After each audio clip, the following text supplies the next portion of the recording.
She had $43 in her purse, a restaurant bill for $216, and a boyfriend who had just walked out the door without looking back. The entire dining room had gone quiet. Not the polite quiet of people minding their own business, but the electric, hungry quiet of people waiting to watch someone fall apart. Emily Carter stood at that table, receipt in hand, and felt the walls closing in. She didn't know that the man 2 tables away had been watching for the last 20 minutes. She didn't know he was worth $4 billion. She didn't know that in about 60 seconds, he was going to change her life in a way she never asked for and couldn't afford to refuse. If you've ever been left behind by someone who was supposed to stay, this story is for you. Watch until the end. Like this video, and drop a comment telling me what city you're watching from. I want to see how far this story travels. The restaurant was called Maison Éclat, and it had the kind of name that made ordinary people feel like they'd already made a mistake just by walking through the door. It sat on the 42nd floor of the Hartwell Tower in downtown Chicago, wrapped in floor-to-ceiling glass that looked out over a city blazing with autumn lights. The tables were dressed in ivory linen. The silverware was polished to a mere shine. The menu had no prices, which, Emily had learned exactly once in her life, meant you were supposed to already know they were obscene. She had known. She had known from the second Daniel suggested the place, grinning at her over his phone screen like he was doing her a favor. But she'd said yes anyway, because Daniel had a way of making her feel like caution was the same thing as smallness. Like the most responsible thing she could do was stop being so afraid all the time. That was the last lesson Daniel Park ever taught her, and it cost her $216 she didn't have. It had started as a celebration, or at least that's what he'd called it. 3 weeks earlier, Emily had landed a contract position at a mid-sized marketing firm called Prism Group. It wasn't glamorous. She wrote copy for product launches and handled social media calendars for brands that sold things like ergonomic desk pads and vitamin supplements. But it paid $22 an hour, and after 8 months of freelancing gigs that barely covered her rent in the Wicker Park apartment she shared with 2 roommates, it felt like a lifeline. Daniel had taken her out for drinks that night. He'd kissed her on the cheek and told her he was proud of her. He'd also, now that she thought about it, made her pay for the drinks. She'd been with him for 7 months. He was 34, worked in private equity, and had a condo in Lincoln Park with heated floors and a barista-grade espresso machine that he'd used exactly twice. He wore cologne that cost more than her grocery budget. He talked about financial positioning and asset liquidity the way other people talked about the weather, like it was just the natural backdrop of a life. Emily had told herself she loved him. What she'd actually loved, she suspected now, was the feeling of mattering to someone like him. The way he'd walk into a room and put his hand on the small of her back, and she'd feel just for a second like she belonged somewhere she never thought she'd get to be. She was 30 years old. She'd spent those 30 years working hard, worrying constantly, and pretending she wasn't doing both. Her mother, Patricia, lived in a 2-bedroom house in Rockford with a leaking roof and a heart condition and a stack of medical bills that Emily sent $50 toward every month because that was all she could manage. Her younger brother Marcus was 24 and brilliant and working nights at a fulfillment warehouse because the art degree he'd earned hadn't opened the doors he thought it would. Emily had grown up understanding that love was real, but money was the thing that actually protected people. The two had never seemed to occupy the same space in her life. Not at the same time, not without cost. Tonight was supposed to be different. Daniel had made a reservation. He told her to dress up. He texted her that afternoon, "Wear the blue dress, you look incredible in it." So she'd ironed the blue dress, the one she'd bought at a consignment shop on Milwaukee Avenue for $16, and she'd done her makeup in the bathroom mirror while her roommate Sophia talked about her own relationship drama, and Emily had thought, maybe this is the turn. Maybe this is when things start to go right. She'd taken the L train because she didn't own a car.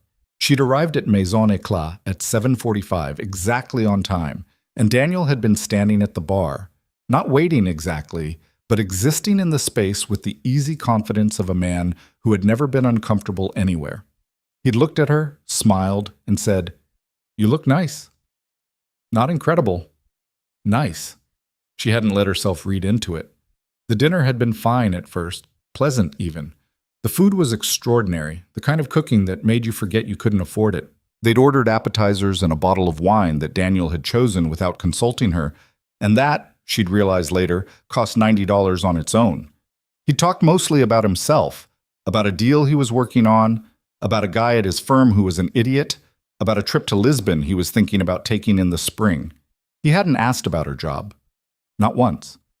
Around 9 o'clock, he'd excused himself to use the restroom, and Emily had sat there in the glow of the table candle and thought, "This is it, isn't it? This is the whole thing. Dinner with a man who doesn't ask questions and thinks nice is a compliment." She'd been thinking about how to have that conversation, the one she'd been postponing for weeks because she hated conflict, and she hated the look people got when she tried to say something real. When her phone lit up, a text from Daniel. "Hey, something came up, had to head out. Split the bill? Venmo me half. Sorry." She read it 3 times. She looked at the empty chair across from her. She looked at the half-finished wine bottle. She picked up her purse, opened her wallet, and counted what she had. $43 in cash and a debit card with $62 in the account, which she couldn't use here because she needed it for Monday's train pass and her share of the utilities. The bill, when the server placed it on the table with the practiced neutrality of someone who had seen this before, read $216.40. The server's name was James. He was maybe 22, with a carefully blank expression that Emily recognized as professional sympathy, the kind that cost him nothing but kept the peace. "Take your time," he said, which was both kind and completely useless. "Thank you," Emily said. She sat very still for a moment. The restaurant hummed around her. Conversations floated past.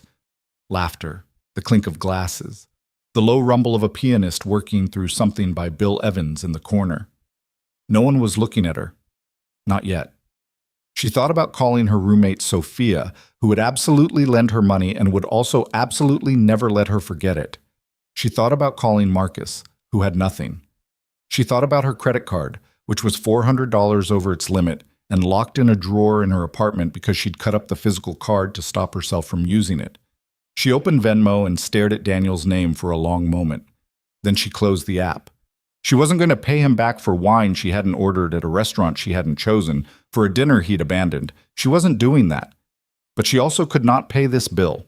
And in about 90 seconds, James was going to come back, and the manager would eventually be called, and there would be a scene in one of the most expensive restaurants in Chicago, and Emily would be the woman in the consignment shop blue dress who couldn't cover her dinner. The humiliation of it sat in her chest like a stone. "Think," she told herself. "You're smart. You're resourceful. You've handled worse than this." She hadn't, actually. Not quite like this. "Excuse me." The voice came from her left, quiet, direct, no performance in it. Emily turned. The man standing beside her table was tall, not in a showy way, but the kind of height that came with a certain stillness, like he was used to taking up space without having to prove it. He was wearing a dark charcoal suit with no tie, collar open one button, and he had the kind of face that was handsome in a slightly irregular way. Jaw too sharp, eyes set a little too deep, a faint scar above his left eyebrow that someone had never bothered to explain. He looked like he was 32, maybe 33. He looked like someone who slept well but didn't always remember to eat. He was holding 2 glasses of wine. "I think there may have been a mix-up," he said, and his voice was the kind of calm that meant he'd thought about what he was going to say before he said it. "The restaurant made an error with the billing. Your table's covered."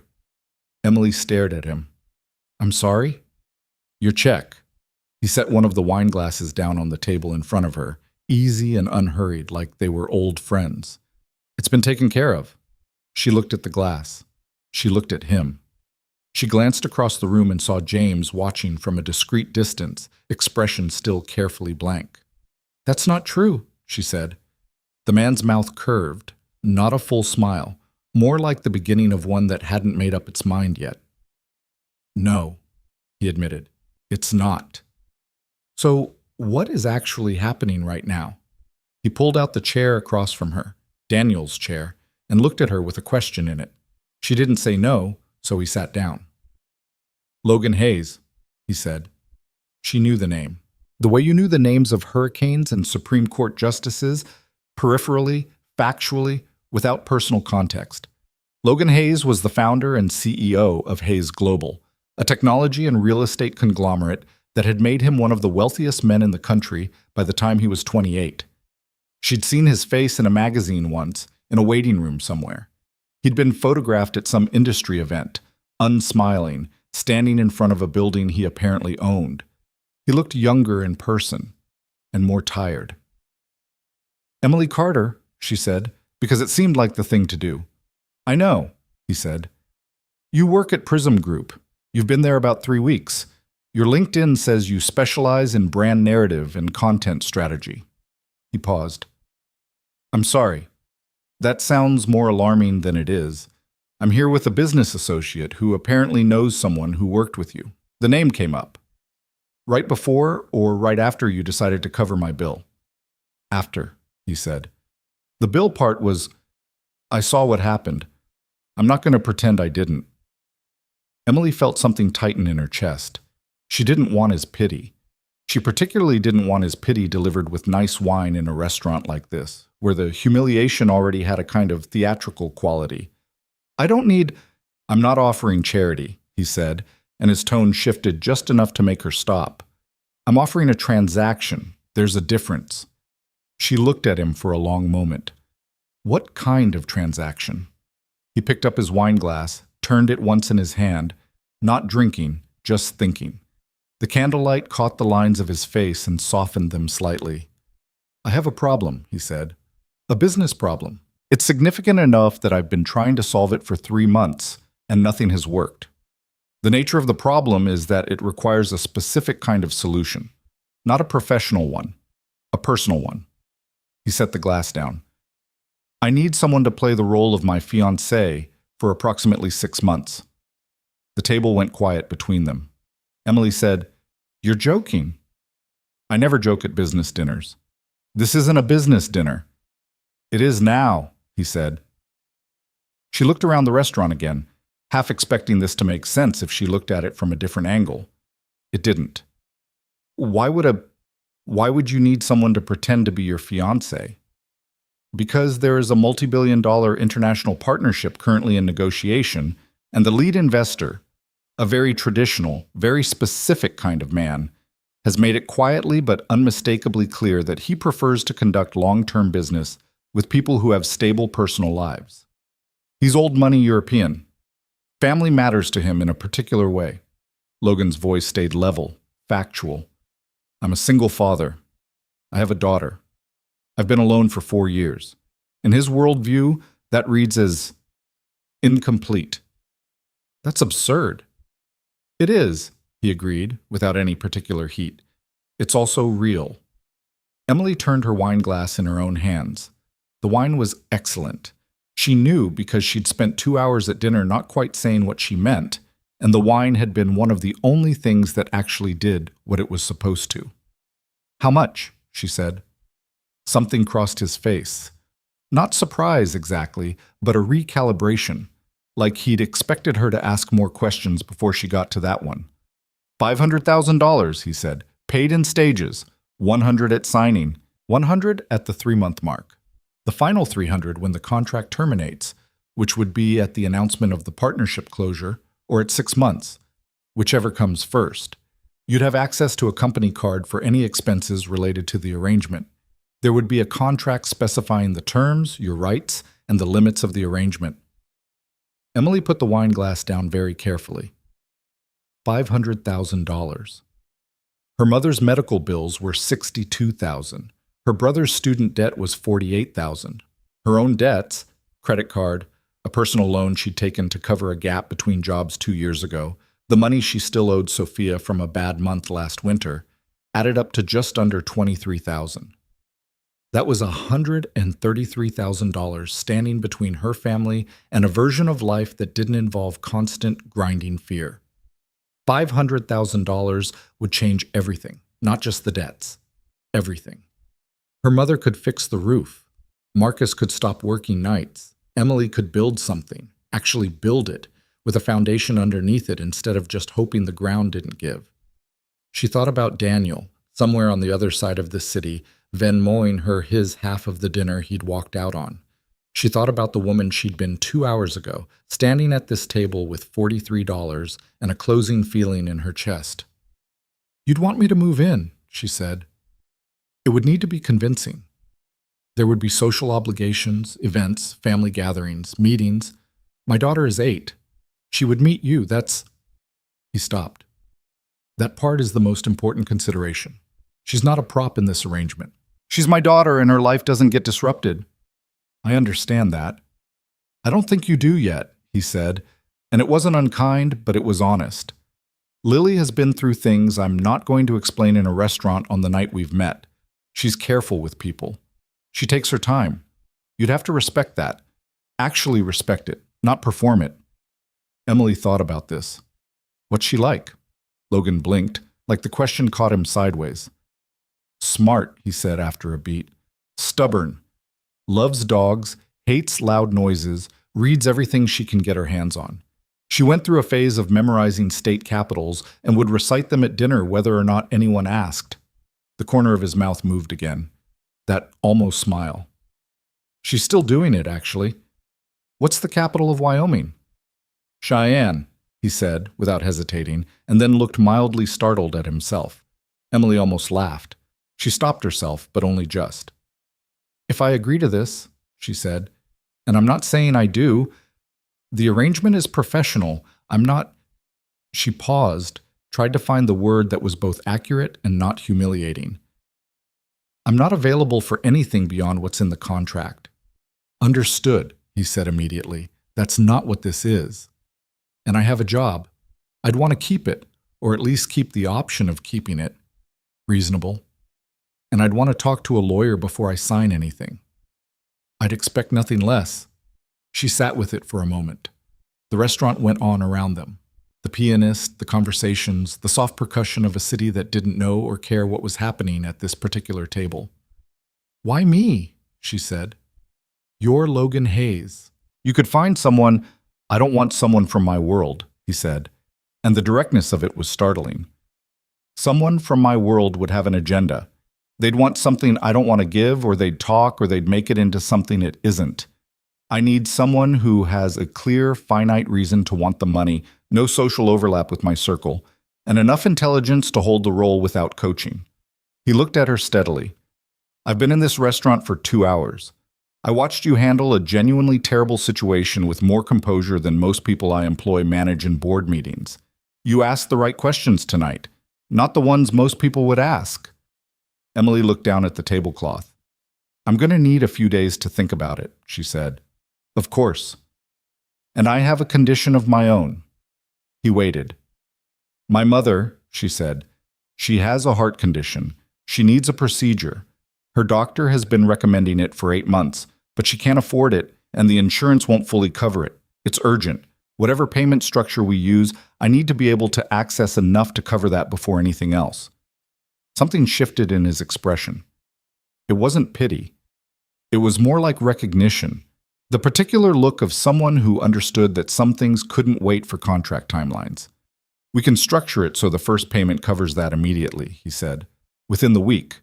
She nodded once. "I'll have my attorney reach out to you tomorrow," he said. "You'll have 5 days to review the contract and consult your own counsel before you're asked for any decision." "All right." He stood then, buttoned his jacket with the automatic ease of habit, and looked at her one more time. "For what it's worth," he said, "what happened tonight? The man who left. That was his failure, not yours." Emily looked up at him.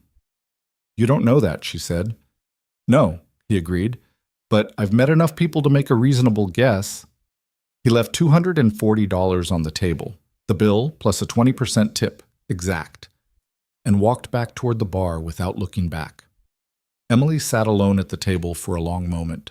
She drank the rest of the wine he'd left. Then she put on her coat, gathered her bag, and walked out into the Chicago night. The L train 3 blocks away, her apartment 40 minutes north, her phone buzzing with a Venmo notification from Daniel that she didn't open. $500,000. Her mother's name was Patricia, and she'd been sleeping badly for 8 months because of a pain in her chest she described as nothing to worry about. Emily walked to the train with her hands in her pockets and her eyes straight ahead, and she thought about the look on Logan Hayes' face when she'd asked him what his daughter was like. The way something had moved across his expression that wasn't performed and wasn't calculated. Just real. Smart, he'd said. Stubborn. She thought about the scar above his eyebrow. She thought about the way he'd said she's not a prop in this arrangement, like it had already occurred to him that someone might think of her that way, and he'd needed to say it out loud to make sure it never happened. She got on the train. She found a seat by the window. The city moved past in orange and gold and the particular gray of October in Illinois.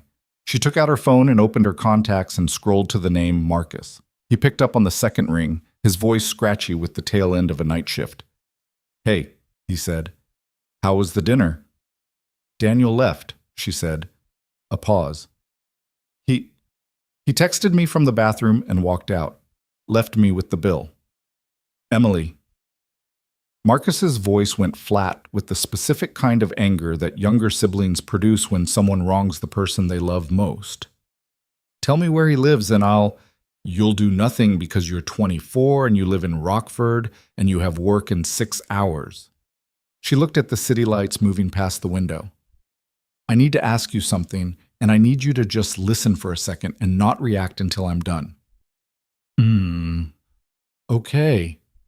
She thought about how to say it. She thought about Logan Hayes and his exact $240 and the way he'd said, "It's a transaction, not charity."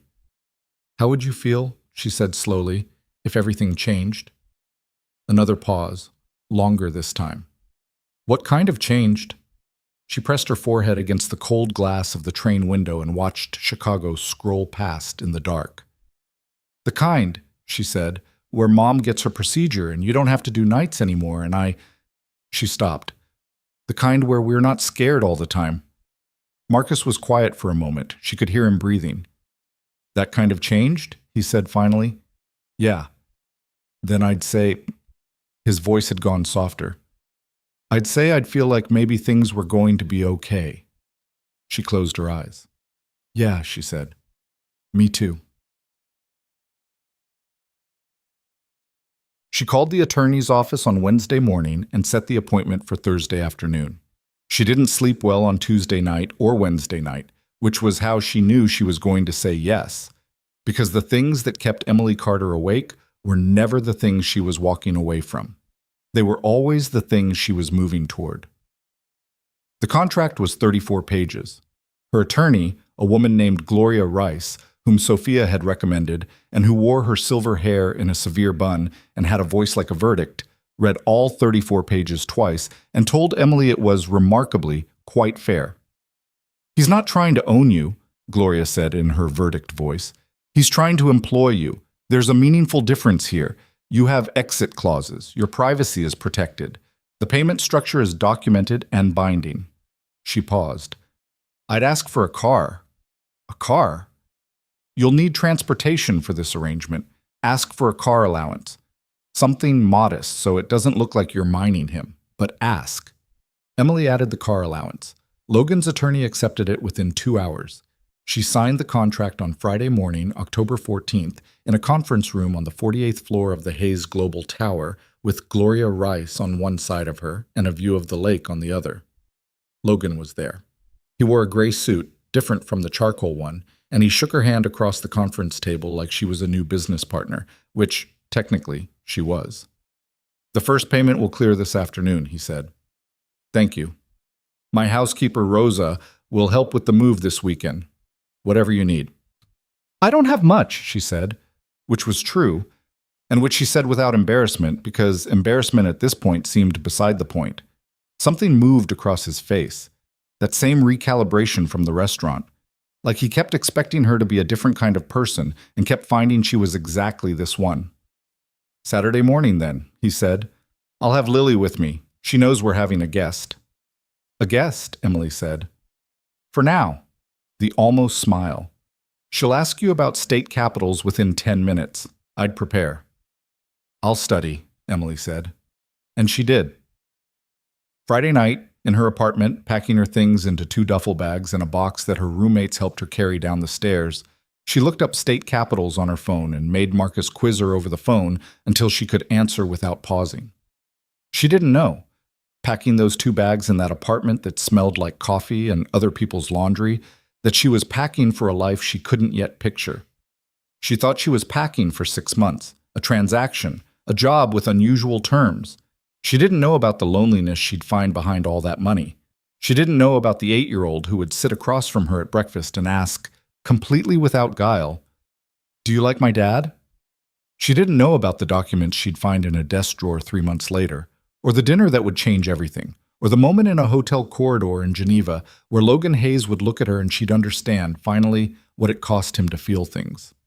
She knew none of that on Friday night in October. She just knew that her mother's procedure was scheduled for November 3rd, and that the first payment had cleared at 4:15 that afternoon, and that she had enough. For the first time in a very long time, she had enough. Saturday morning came gray and cold, the kind of Chicago fall that means business.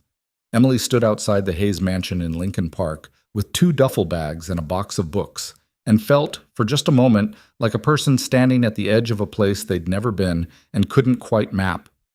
The house was large without being aggressive about it. Red brick, bay windows, a front garden that had clearly been tended by someone who actually cared about it. A carved pumpkin sat on the front steps, slightly lopsided, like it had been carved by someone who was better at enthusiasm than execution. The front door opened before she knocked. A girl stood in the doorway. She was small for 8, wiry, with Logan's dark hair and a pair of glasses that were slightly too large for her face and had clearly been chosen by a person who wanted to look serious. She was wearing a sweater with a fox on it and holding a book with her thumb still marking her place, like she'd been interrupted mid-page and intended to get back to it as soon as possible. She looked at Emily for exactly 4 seconds, assessing. "You came from the city," she said. "I did," Emily said. "What's the capital of Montana?" Emily had studied. "Helena." The girl's eyes narrowed slightly, recalibrating. "Most people say Billings." "Most people are wrong." Something very small and very careful moved across the girl's face. Not a smile yet, more like the possibility of one, held in reserve. "I'm Lily," she said. "I know," Emily said. "I'm Emily." "I know," Lily said, in the same tone, and stepped back from the doorway. Logan appeared behind her, coffee in hand, in jeans and a dark sweater. The most human Emily had seen him look. He glanced from his daughter to Emily and back again, with the specific expression of a man who was used to expecting the worst and was mildly unsettled by the absence of it. "Come in," he said. Emily picked up her bags. She crossed the threshold. The door closed behind her, and somewhere in the house, something that had been very still for a very long time began, almost imperceptibly, to move. The first morning in the Hayes house, Emily woke up at 6:14 and lay still in the dark for a full minute before she remembered where she was. The room was large and quiet in the way that expensive rooms are. A particular kind of silence that comes from good insulation and thick curtains and the absence of anything broken. Her apartment in Wicker Park had a radiator that knocked at 3 in the morning and a neighbor who came home late on weeknights and sometimes talked to himself in the hallway. She'd slept to those sounds for 2 years. They were irritating and familiar, and she missed them the way you miss something you didn't know you needed until it was gone. She got up, found the bathroom, and stood in the shower for too long under water that stayed exactly the temperature she wanted without her having to adjust anything. Even the shower felt like a statement. By the time she came downstairs, Lily was already at the kitchen table eating cereal and reading a book with the focused intensity of someone diffusing a bomb. She didn't look up when Emily entered. Rosa, the housekeeper, a compact, efficient woman in her 50s with a manner that suggested she had seen everything and was not particularly impressed by any of it, poured Emily a cup of coffee without being asked and slid it across the counter. "Mr. Hayes leaves at 7:15, Rosa said. "He drinks his coffee black, doesn't eat breakfast during the week unless someone puts food in front of him, which I do. Miss Lily needs to be at school by 8:30. Her backpack is always by the door. She will tell you she doesn't need help. She does, occasionally, but she won't admit it." "I heard that," Lily said, without looking up from her book. "I know," Rosa said, and handed Emily a plate of toast. Logan appeared at 7:13, jacket on, phone already in hand, moving with the energy of a man whose day had started 2 hours ago internally, even if his body had only just arrived in the kitchen. He stopped when he saw Emily at the counter. "You're up," he said. "I'm up," she agreed. He poured his own coffee. Rosa watched this with the long-suffering patience of someone who had given up on certain battles, and stood at the counter reading something on his phone. The kitchen was big enough that they weren't in each other's space, but small enough that the silence between them had a texture. "There's an event Thursday evening," he said, without looking up. "Quarterly review dinner for some of our major investors. It'll be the first time you meet most of them in this context. I'll have my assistant send you a briefing document." "Okay." "It'll be formal. If you need anything for the—" He stopped, seemed to consider how to finish that sentence without it being strange. "For the wardrobe side of things, there's a card in the folder Rosa gave you. Use it." "I brought things," Emily said. He looked up then. The look wasn't unkind, but it was direct. "These people will be assessing you. I'm not saying that to be cruel. I'm saying it because it's true, and you should know it going in." "What kind of assessing?" "The kind where they're trying to figure out if you're real," he said. "Not a real person. They'll see that immediately. Whether you're real for me. Whether it makes sense." He set his phone down. "You can borrow anything from this house that makes the story more convincing. That's not charity. That's logistics." Emily thought about Gloria Rice and her verdict voice. "He's trying to employ you, not own you." "I'll look at the briefing," she said.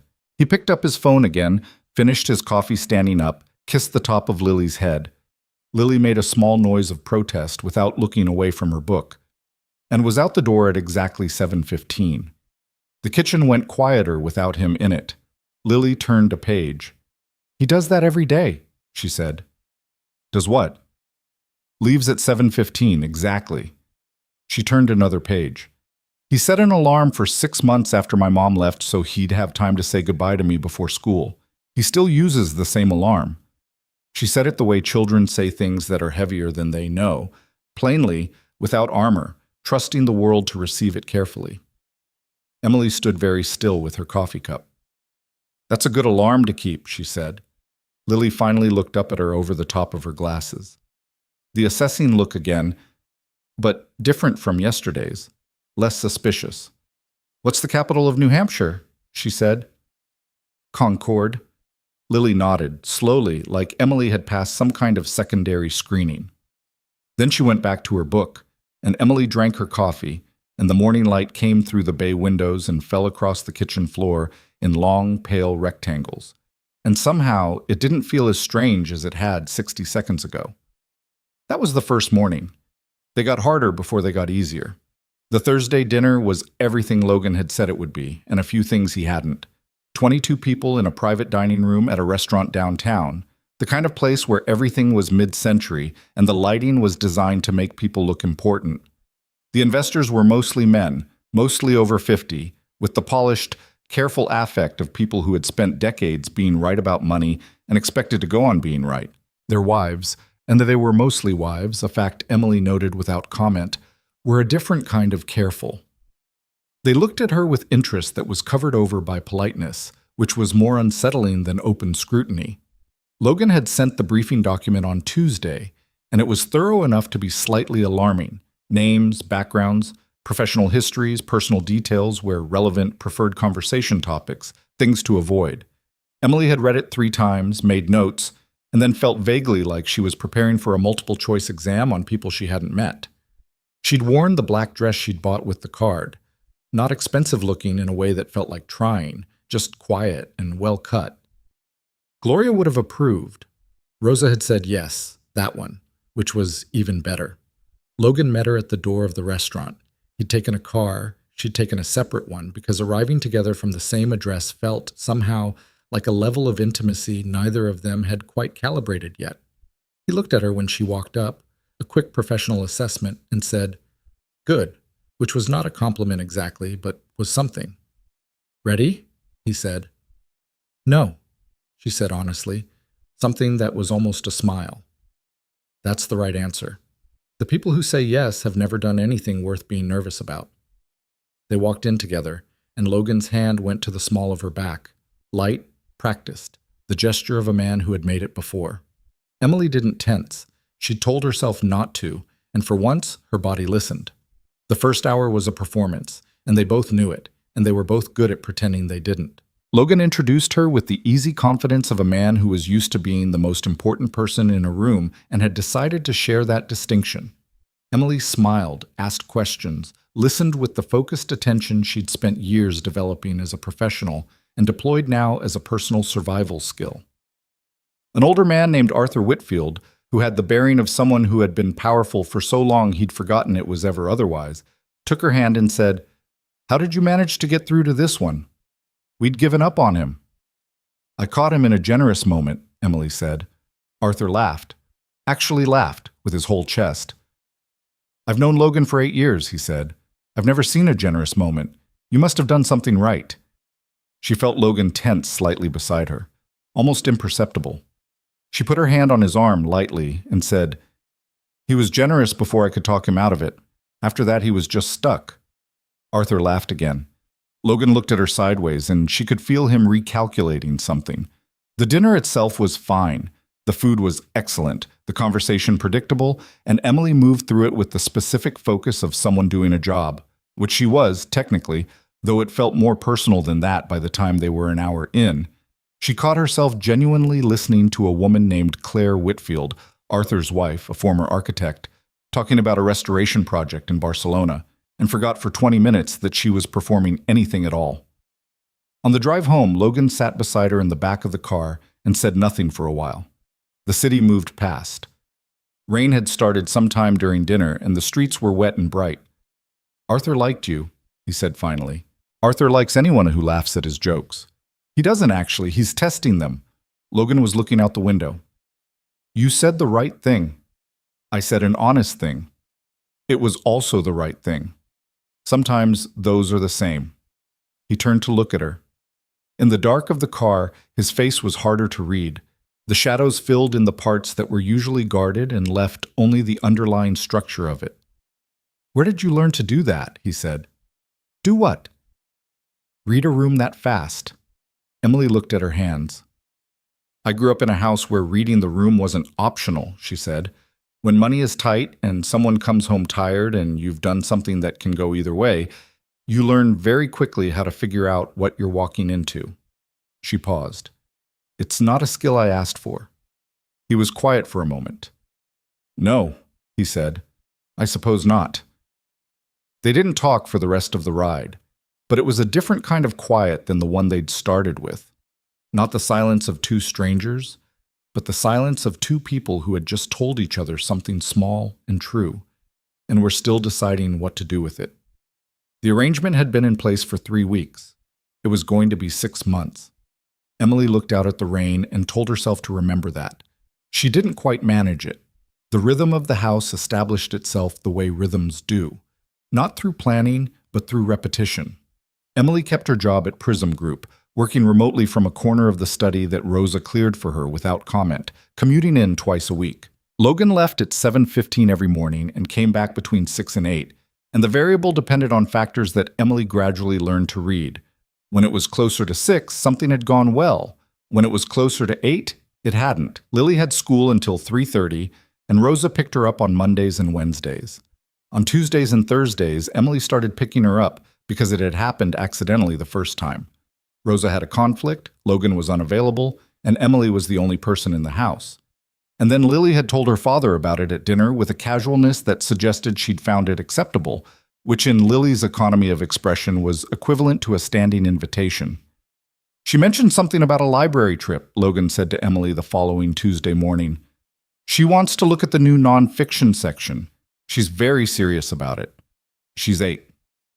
She's 8, and she read a book about migratory bird patterns last week and is now deeply concerned about climate policy. "I'd take the library seriously." Logan rubbed the side of his face. He did this when something surprised him, and he was trying to process it without showing the surprise, a tell so consistent she'd already cataloged it without meaning to. "Fine. Library's on Orchard. She knows the way from school." "I know," Emily said. "She already told me." He looked at her again with that recalibrating expression. She was starting to recognize it as a form of something he wasn't ready to name yet, a kind of reluctant reassessment, performed on himself, about what he'd assumed this arrangement would be. The library trip happened, and then happened again the following Thursday, and then became the thing that Lily asked about on Monday mornings. Emily didn't examine why she looked forward to it. Lily had opinions about everything, about the organizational logic of library shelving, about whether certain authors were overrated, yes, several, about a girl in her class named Petra who had told her that reading too much would give her headaches, which Lily had dismissed with a precision that made Emily quietly proud. They talked during those drives. Real talking, not the careful, calibrated kind that Emily did at investor dinners, but the disorganized sideways kind where you end up somewhere you didn't expect to go. Once, sitting in the library parking lot because Lily had gotten to the end of a chapter and needed 90 more seconds, Lily said without looking up from her book, "Do you think people can be happy alone?" Emily considered this. "I think some people can," she said. "I think some people think they can but are actually just good at being busy." Lily turned a page. "My dad is good at being busy." Emily didn't answer that. "He wasn't always," Lily said. "When I was little, before, he used to do different things. He taught me card tricks. He was bad at them." She paused. "He still does them sometimes, only when he thinks no one's watching." "Card tricks?" "He drops the cards, every time." Lily finally looked up, pushed her glasses up. "Don't tell him I told you. He thinks he's getting better." "He's not." "Definitely not." She got out of the car with her library books and her backpack and didn't look back, which Emily had come to understand was Lily's version of comfort. She walked ahead, but she always walked toward. The fourth week brought a family obligation Logan had mentioned once, briefly, with the tone of a man reporting a minor natural disaster. His mother, a woman named Constance Hayes, who lived in a townhouse in Gold Coast, held a monthly Sunday dinner that Logan attended with the faithful, slightly grim reliability of someone who had made peace with the terms of their own family. "It's fine," Logan told Emily the Saturday before. "She'll ask questions. Just stay close to the story." "What is the story?" "That we met at a charity event 4 months ago and things moved quickly." He said it without inflection, like he'd rehearsed it enough that it had stopped meaning anything. "That's thin." "I know." "What charity event?" He blinked. "I didn't... If she asks." "What event? What month? What was I wearing? What did we talk about?" Emily held up a hand. "I'm not criticizing. I'm saying we should actually know the story." Logan sat down at the kitchen table, which was something he rarely did when he didn't have food or a laptop in front of him. He put his hands flat on the table and looked at her with an expression that mixed frustration and grudging respect in roughly equal parts. "March," he said. "The Sullivan Foundation Gala. You were wearing..." He stopped, thought, looked at her. "Green. Something green." "Green dress, yes. What did we talk about?" "Books," he said, and it came out slightly surprised, like he'd arrived at it without intending to. "Books works," Emily said. "It's specific without being verifiable." She pulled out a chair and sat down across from him. "And tell me about your mother. What does she actually want from these dinners?" Logan exhaled slowly through his nose. "She wants to see Lily. She wants to believe that I'm not... that things are okay, that I'm okay." He paused. "After Claire left, she worried about me more than I wanted her to. I kept telling her I was fine. Were you?" "No," he said simply, and then seemed mildly surprised that he'd said it out loud. They looked at each other across the kitchen table. "I'll handle your mother," Emily said. "You just handle being a person instead of a CEO for one afternoon." "I'm always a person." "Logan, you shook hands with your daughter's school principal last week." A silence. "She initiated the handshake," he said. "She's 9 years old and she weighs 60 pounds. She has a very confident handshake." But the corner of his mouth was doing the thing again. The almost smile that he kept reining back in, like he thought it would give something away. Emily pushed back her chair. "Sunday, green dress, Sullivan Foundation Gala, March. You told me you'd read the same book twice without realizing it, and I told you that was either a sign of a very good book or a very distracted person." He was quiet for a second. "Which did you say it was?" "I said both could be true at once." She stood up. "Good night, Logan." She was halfway out of the kitchen when he said quietly, "Emily." She turned. He was still sitting at the table, hands still flat on the surface, looking at her with an expression that had no calculation in it. No strategy, no briefing document, just something tired and honest and too unguarded to have been planned. "Thank you," he said, for being good at this." It was such a careful thing to say, such a deliberate way to say something that had other words available to it. "It's what I'm here for," she said, which was also careful, and also had other words available to it. She went upstairs. She lay in the dark for a while before she slept, listening to the house settle around her. The particular sounds of a home that had been well built and well kept, full of expensive silence and small absences. Sunday dinner at Constance Hayes' house was a 3-story townhouse on a tree-lined street that smelled like old money and leaf decay in the October air. Constance herself was a compact, elegant woman in her late 60s with Logan's dark eyes and a manner that was simultaneously warm and forensic. She hugged you and assessed you with the same motion, and you only knew which one had happened when she stepped back. She looked at Emily for exactly the amount of time it took to decide something. "You're prettier in person than in the photograph," she said. "You've seen a photograph?" Emily said. "One of the event photographers from the Sullivan Gala posts everything online. I found it in August." She said it without apology. "You were talking to him about something. He was listening." "He doesn't always," Emily said. Constance smiled, a real one, quickly controlled. "No, he doesn't." She held Emily's hands for just a moment, turned them over once in the way of women who communicate everything through touch, and then let go. "Come in. Lily's already upstairs fighting with the bookshelf." The afternoon was not the disaster Logan had been bracing for. It was something more complicated and, in its way, more difficult. It was real. Constance's house was full of photographs, all of them evidence of a life that had included love and loss in the usual quantities. There was a photograph on the piano of a younger Logan, early 20s, laughing at something off camera, that Emily stopped in front of for a moment without meaning to. "He laughed more then," Constance said from behind her. "What happened?" Constance was quiet for a beat. "Things that weren't entirely his fault, but that he decided were." She picked up the photo, looked at it, set it down. "He blamed himself for a long time. He still does, a little, for choosing the wrong person, for not seeing it sooner." Emily looked at the photograph. The laughing man who had become the careful one. "Who was she?" Emily said. "That's his story to tell," Constance said. "If he ever does." She looked at Emily with the direct, unhurried assessment she'd been deploying since the door. "He doesn't talk about it. He doesn't talk about much that matters. But he's in this kitchen listening to you right now through the wall, and he's been facing this direction for the last 10 minutes. Emily didn't look at the kitchen doorway. "You're imagining things," she said. "I'm a mother," Constance said. "I never imagine anything." She patted Emily's arm. "Come eat." The drive home was quiet at first. Lily fell asleep in her car seat 20 minutes out, books still open on her lap, face peaceful in a way it almost never was when she was awake and thinking. Logan drove with one hand on the wheel and the city going dark around them. "She liked you," he said after a while. "Constance?" "She doesn't like most people." "I know. She told me." He glanced at her briefly. "What else did she tell you?"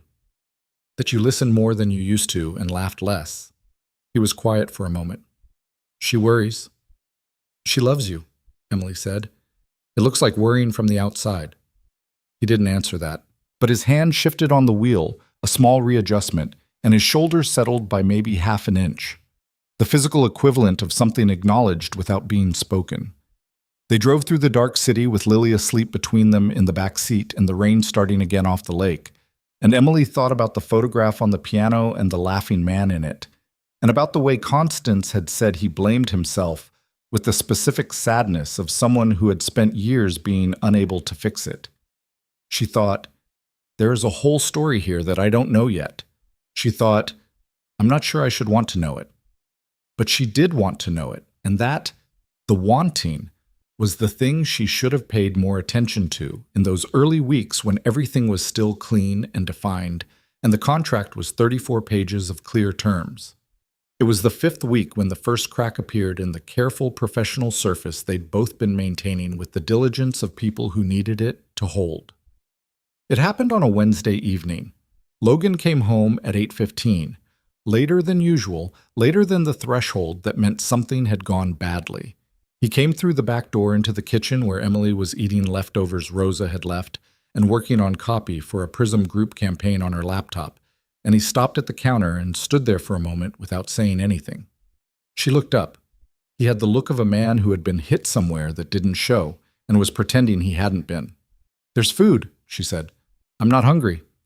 "There's food anyway." She got up and plated the leftovers, a chicken thing with rice, nothing fancy, and set it on the counter beside him and went back to her laptop. She didn't ask. She'd learned in 5 weeks that asking Logan Hayes direct questions about what was wrong produced either deflection or a careful, bloodless summary that told you the facts without telling you anything real. He ate standing up, which she'd also learned was his default. Sitting down for food implied a kind of settled contentment that he didn't quite trust himself to claim.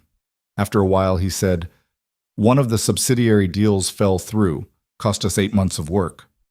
"I'm sorry." "It's money. It's fine." "Okay." "It's not fine," he said, and his voice came out differently, rougher at the edge, less managed. "It's 8 months, and I should have seen it coming, and I didn't.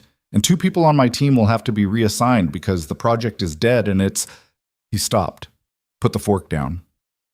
"I'm sorry. This isn't your problem." "You can be annoyed in your own kitchen," Emily said, without looking up. "You don't have to apologize for it." He was quiet. "How long has it been since you talked to someone who didn't need something from you?" she said. He didn't answer. She looked up. "Logan?" "A while," he said. That's not sustainable, is it?" "It's been 4 years. I'm still here." "Present doesn't mean sustainable." She closed her laptop. "What would you have done with those 8 months if the deal had gone well?" He frowned. "The work was Not about the work. If it had succeeded and you'd had those 8 months back, what would you have done with the extra space?" He looked at her for a long moment, like the question was a room he hadn't been in before and wasn't sure he was allowed into. "Taken Lily to see the Grand Canyon," he said finally. "She asked about it in August. I said maybe next year." He paused. "I've been saying maybe next year for 2 years." Emily looked at him. "Book it," she said, "next spring. Book it now, before you decide something else is more urgent." "Spring is 6 months away." "Yes." He understood what she meant. She saw it cross his face, the arithmetic, the contract, the 6-month calculation. The Grand Canyon trip would be after. "You should still book it," she said. "She'll still want to go, and you should still take her." He picked up the fork again. He finished the food. He put the plate in the sink and rinsed it. Another thing she'd noticed, that he always rinsed his own plate, which was not what she'd expected from a man with 4 properties and a net worth in the billions, but which she'd come to think was maybe the most reliable thing about him. "Emily," he said. Were you always like this? This direct?" She thought about it honestly. "No," she said. "I used to soften everything. I was very good at saying things sideways. I got tired of it somewhere around 27 and stopped." She picked up her laptop. "It's more efficient." "It's alarming," he said. "That's also efficient," she said. "Good night." She went upstairs. She did not look back, but she was smiling by the time she reached the top of the stairs, and she stopped there for a second, in the dark of the hallway, and told herself to be careful. She told herself this the way you tell yourself not to think about a word and then can't think about anything else. By week 6, she had stopped counting weeks. This wasn't a decision so much as a failure of vigilance. The contract was still a fact, the terms were still clear, and Emily was not a person who ignored facts or terms. But the texture of the days had changed in a way that made week counting feel like something you did from a distance, and she wasn't at a distance anymore. She was in the house. She was in the mornings and the library Thursdays and the dinners where Rosa left food and Logan came home looking like he'd been carrying something all day and couldn't quite put it down. She was in Lily's questions and Constance's sharp, careful love. And the card tricks. She'd seen one, finally, on a Sunday evening when Logan thought she was still upstairs. He'd been practicing at the kitchen table, alone, and he'd dropped the cards, exactly as Lily had said, and he'd made a sound that was 90% frustration and about 10% a laugh he hadn't decided to have yet. She'd backed up the stairs without making a sound. She'd sat on her bed and looked at the ceiling and thought, "You're in trouble." She was 30 years old, and she was not naive, and she had signed a 34-page contract, and she was absolutely, undeniably in trouble. She called Marcus that night. "How's it going?" he said. "Fine," she said. "Mom's procedure went well. The roof estimate came back. They can start in February." "What?"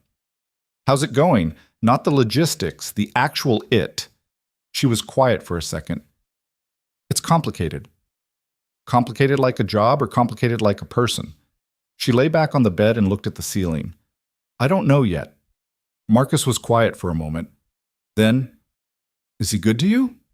She thought about the rinsed plate and the alarm at 7:15 and the way he'd said thank you at the kitchen table with nothing strategic in his expression. "He doesn't know how to be," she said. "He's trying to learn." "That's either really good or really bad." "I know, Emily. I know, Marcus. He exhaled. "Just don't lose yourself in it, whatever it is." She looked at the ceiling. "I won't." She meant it. She genuinely meant it. She just didn't account for the fact that sometimes, when you think you're keeping yourself intact, you're actually quietly becoming someone new. Someone who wants different things than you used to, who sees rooms differently, who understands, in a slow and irreversible way, that the distance you've been maintaining is not the same as safety. It just feels like it. For a while. For a while it feels exactly like it. The Geneva trip was supposed to be 4 days. It became 5 when the lead negotiator for Hartman and Voss, the European conglomerate at the center of the multi-billion-dollar partnership Logan had been building toward for the better part of 2 years, extended the preliminary discussions by 24 hours and requested, with the careful indirectness of a man who communicated everything important through implication, that Logan bring his fiancée to the closing dinner. Logan told Emily this on a Tuesday morning in the kitchen, standing exactly where he always stood with his coffee and his phone, except this time he put both down before he spoke, which she'd learned meant something. "Geneva," she said. "Thursday through Monday now. I know it's fine. I'll clear my schedule at Prism." She turned her coffee cup in her hands. "Who is he, the lead negotiator?" "His name is Heinrich Hartmann. He's 71, third generation of the family that built the company. He studied at Oxford, lives outside Zurich, has been married to the same woman for 43 years. Logan picked up his phone, set it down again. "He's not difficult. He's just specific." "Specific how?" "He makes decisions about people first and business second. If he doesn't trust the person across from him, the deal doesn't happen regardless of what the numbers say." He looked at her evenly. "He asked about you specifically. His assistant called mine." "What did he ask?" "Whether you'd be at the dinner? Whether you were—" Logan paused, and something moved across his expression that she couldn't immediately categorize. "Whether you were the kind of woman who understood what her partner had built." Emily held the coffee cup and thought about this. "Do I?" she said. "Do you what?" "Understand what you've built." He looked at her. The morning light was doing its thing with the bay windows, laying pale rectangles across the kitchen floor, and in that light he looked like a person instead of a CEO, which was not something she'd taken for granted. "Better than most people who've been here longer," he said. She nodded once. "I'll need the full file on Hartman, not the briefing summary. The whole file. And I want to talk to you, properly, before we get on the plane." She stood up. "You should know that when I walk into that dinner, I'm going to say true things. I can only work with what's actually there." He was quiet for a second. "I know. Does that worry you?" He thought about it. "No," he said, and it came out like he meant it. They flew out Thursday morning. Lily was with Constance, which she accepted with a calm that suggested she'd decided to be okay with it. She'd handed Emily her library card before they left and said, with great seriousness, "You can borrow it if you need something to read on the plane." Emily had taken the card and kept it in her jacket pocket for the entire flight. Geneva was gray and cold in early December, the kind of cold that came off the lake with a specific European authority. The hotel was a 19th century building near the Old Town, all dark wood and high ceilings, and their suite had 2 bedrooms separated by a sitting room, which Logan had arranged before Emily needed to ask. The first evening was a working dinner with 3 of Logan's senior partners, 2 men and a woman named Diana Yoon, who ran Hayes Global's international division and who looked at Emily with the calm, measuring gaze of someone who was very good at her job and assumed nothing. Emily liked her immediately. Diana pulled her aside after dinner, briefly, while Logan was talking to the others. "He hasn't brought anyone to a work trip in 4 years, Diana said, without preamble. "I know," Emily said. "Is this—" Diana stopped, seemed to decide something. "Never mind. It's not my business." "You were going to ask if it's real," Emily said. Diana looked at her. "Is it?" Emily held her gaze. "That's a complicated question." "Most honest things are," Diana said, and went back to the table and didn't bring it up again. The Hartman dinner was Saturday evening. In the days between, Logan worked and Emily read through the files he'd given her. Not just Hartman, but the full history of the partnership negotiation, 2 years of documents and meeting notes and proposal drafts that told the story of something Logan had been building with extraordinary care and extraordinary patience. She found herself reading late into the nights, in the sitting room between their bedrooms, while the city went quiet outside. She read not because she'd been asked to, but because she wanted to understand it, wanted to understand what this represented, what it had cost him, what he was asking the world to trust him with. On Friday afternoon, she knocked on his bedroom door. He answered in shirt sleeves, jacket off, papers spread on the desk behind him. He looked at her. "I have questions," she said. "About the dinner? About the partnership? About what it actually means?" She leaned against the doorframe. "Not the financial terms. The rest of it." He stepped back from the door, and she came in and sat in the chair across from his desk, and he sat down, and they talked for 2 hours. Not briefing document talking, real talking, the kind she'd had to work for over 6 weeks and was only now getting with any regularity. He talked about what Hayes Global was trying to build with the Hartman deal, which was not just a financial arrangement, but a model. Sustainable development infrastructure across 4 countries. The kind of long-cycle investment that required trust between partners because the returns took a decade to materialize. He talked about it the way she'd only heard him talk about one other thing. His daughter. "You care about this," she said at some point in the second hour. "It's my company." "That's not why you care about it. Plenty of people run companies they don't care about." She looked at him. "You care about what it can actually do." He was quiet for a moment. "When I was 24, I watched a development project fail in a neighborhood my mother grew up in. Not because the plan was bad, because the people funding it stopped trusting each other and walked away." He picked up his pen, put it down. "The project failed in March. By October, 3 businesses on that street had closed. I know because my mother told me." Emily held this. "That's why you need Hartman," she said. "Not just the money.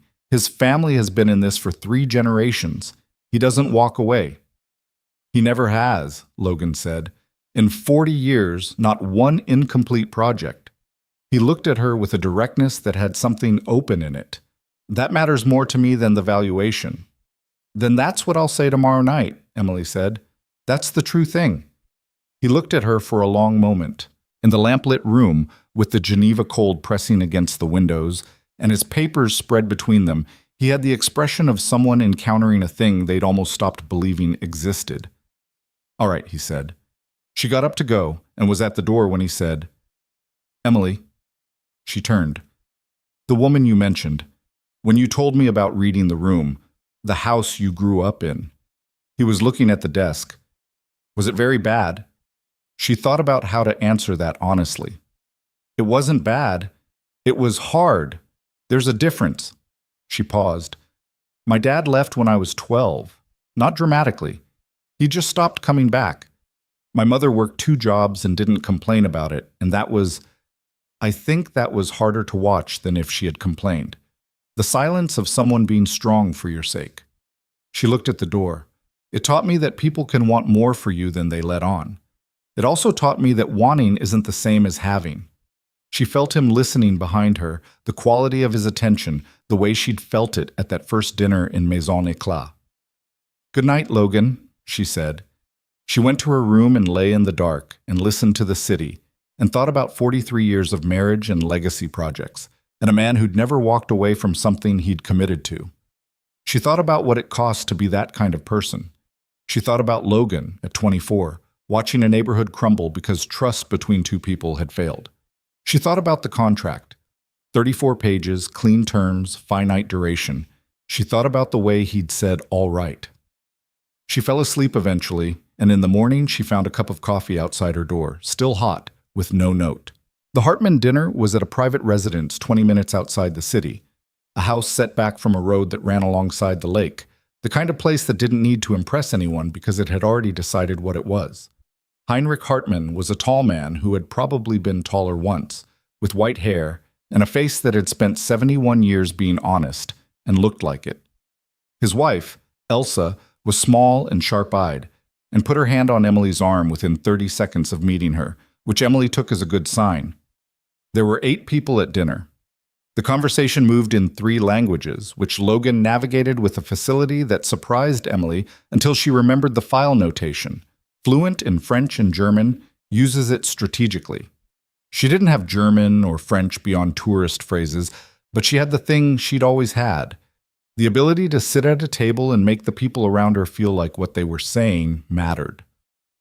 Hartman watched Logan across the table. Not intrusively, the way an experienced judge watches a courtroom, taking in everything with the patience of someone who had learned that the important thing was never what people said first. Elsa asked Emily, at some point in the second course, how she had come to understand Logan's work. "I didn't at first," Emily said. "He showed me. Not in presentations, in the way he talks about it when he's not trying to." She looked at Hartman, who was listening. "I think the things people care about most are the ones they talk about badly, too much, or in circles, or with their hands." She paused. "He uses his hands when he talks about the long cycle projects." Hartman looked at Logan. Logan looked at Emily. She looked at neither of them, kept her eyes on Elsa, and continued. "I grew up in a house where money was the thing that protected people, or failed to. I know what it means when an investment doesn't complete. It's not a line item, it's a street, a school, a business someone spent 10 years building." She set down her fork. "He knows that too. It's why this partnership matters to him the way it does. Not the return, the thing the return makes possible." The table was quiet for a moment. Hartman said in English to Logan, "You explain this to her." "She read the files," Logan said. "The files don't say that," Hartman said.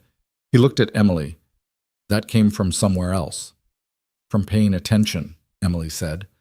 Elsa made a small sound that might have been a laugh. The dinner continued. The conversation found its way back to business, and Logan and Hartman talked with the particular fluency of 2 people who had been circling each other for 2 years and were finally in the same room in a way that felt honest. Emily watched it happen, watched the moment, somewhere in the third course, when Hartman's manner shifted by a degree that only someone paying close attention would have caught. The slight relaxation across the shoulders, the direct question instead of the oblique one. She had done something here. She could feel it without being able to name it exactly. Not manipulation, not performance, but something more like translation. Taking the true thing and putting it in a room where it could be heard. After dinner, when the other guests were gathering in the sitting room, Hartman found her by the window. "Your mother's well?" he said. She didn't know how he knew about her mother. She supposed men like Hartman knew most things. "Better," she said. "She had a procedure in November. She's recovering." He nodded. "My own mother," he said, "worked in a textile factory outside Bern until she was 60. My father's first factory." He looked out at the lake. He never forgot where the company came from. I have tried not to either. He turned to look at her. It is a rare quality, to remember where you come from when you are standing somewhere like this. Emily looked at the room behind her. The old furniture, the portraits, the accumulated weight of 3 generations of things built and held. "I don't think I could forget," she said, "even if I wanted to." "No," he he said. I don't think you could. He looked across the room at Logan, who was talking to one of the other guests and was, Emily noticed, facing in her direction. He is a careful man, Hartman said. Careful men take a long time to trust, but when they do not waver. He paused. It is a good thing to be trusted by someone like that, and a significant responsibility. He moved away before she could answer. She stood at the window for a moment. Careful men take a long time to trust. The drive back to Geneva was quiet at first. Logan sat beside her in the car with the look he got when something had gone well, and he was processing it in the careful, private way he processed everything. Not celebrating, just settling into it, letting it become real at its own pace. After a while, he said, You told them about your mother. Hartman already knew. He knows a lot of things. A pause. You didn't have to tell him what it meant. The street, the school. You didn't have to. It was true, she said. It was the truest thing I could say about why the work matters. I wasn't going to not say it because it was personal. He was quiet for a moment. Outside, the lake slid past in the dark. Claire would have, he said. It was the first time he'd said her name. Emily went still. Would have what? She said carefully. Not said it. The personal was a liability in her view, something to be protected, not offered. He was looking out the window. She was very good at rooms like that, better than almost anyone I've ever worked with. She could read a table and tell you within 10 minutes what everyone wanted and how to give it to them. He paused. I thought that was the same thing as what you did tonight. It's not the same thing. Emily kept her voice neutral. What's the difference? He turned from the window and looked at her. She was managing the room, he said. You were just in it. The car moved through the dark. Emily thought about Constance saying he blamed himself. She thought about the photograph on the piano. How long were you together? She said. She expected deflection. She expected the careful, bloodless summary. 3 years, he said. We met when Lily was 2. She was good with Lily at first. Lily liked her. He stopped. When I found out about the business side of it, the professional betrayal, that was survivable. I'd built the company back from worse, but Lily, his voice didn't break. It just went quieter. Lily had started calling her by a name, not mom, something in between, her own word for it. He was looking at his hands now. When she left, Lily asked me where she'd gone, and I didn't have an answer. I still don't have one that's actually good enough. Emily sat with this for a long moment. What did you tell her? That some people aren't ready to stay, he said, which is, he exhaled. It's not enough, but it's honest. It's both, Emily said. Those things can be both. He looked at her. In the moving dark of the car, the thing that was usually managed in his expression had gone quiet. Not absent, but quiet. The way a house goes quiet when everyone in it has finally stopped pretending to be somewhere else. The business side, Emily said carefully. What happened? He was quiet for a long time, long enough that she thought he wasn't going to answer. She was working with a competitor, he said. Had been for 8 months before I found out. Information she'd taken from my company. Nothing criminal, she was careful about that, but enough to cost us 3 major contracts and 2 years of development work in the European market. His voice stayed level. Flat. The voice of a man who had told this story to himself so many times that all the edges had been worn down. The same European market I've been trying to rebuild for 4 years. Emily understood then. The full shape of it. The Hartman partnership wasn't just a business deal. It was the completion of something that had been broken by a specific person who had stood where Emily was standing now. A restoration. A proof. Did you know? She said. Before the end? Did you suspect? No, he said. That's the part I can't forgive myself for. I'm supposed to be good at reading people. It's the thing I'm actually good at, and I missed it completely. He looked out the window again. For 8 months, she sat across from me at dinner and told me about her day, and I believed her. She was good at rooms, Emily said. Yes. That's not your failure. That's hers. I know that, he said. I know it intellectually. It doesn't Knowing a thing and feeling a thing are different problems. She thought about herself saying exactly that to Marcus, once, about a different situation and a different kind of loss. Knowing isn't the same as having. Logan, she said. He looked at her. What you built tonight, what we built, I suppose, that's yours. That didn't come from what she broke. It came from what you've been putting back together. She held his gaze. I think Hartman knows that. I think that's why he extended the trip. He looked at her for a long moment. The car was turning back into the city now, the hotel lights visible ahead. You're not what I expected, he said. It wasn't quite a compliment. It was more honest than a compliment. It was the thing itself. You've mentioned that, she said. I mean it differently now. She didn't ask how. She didn't need to.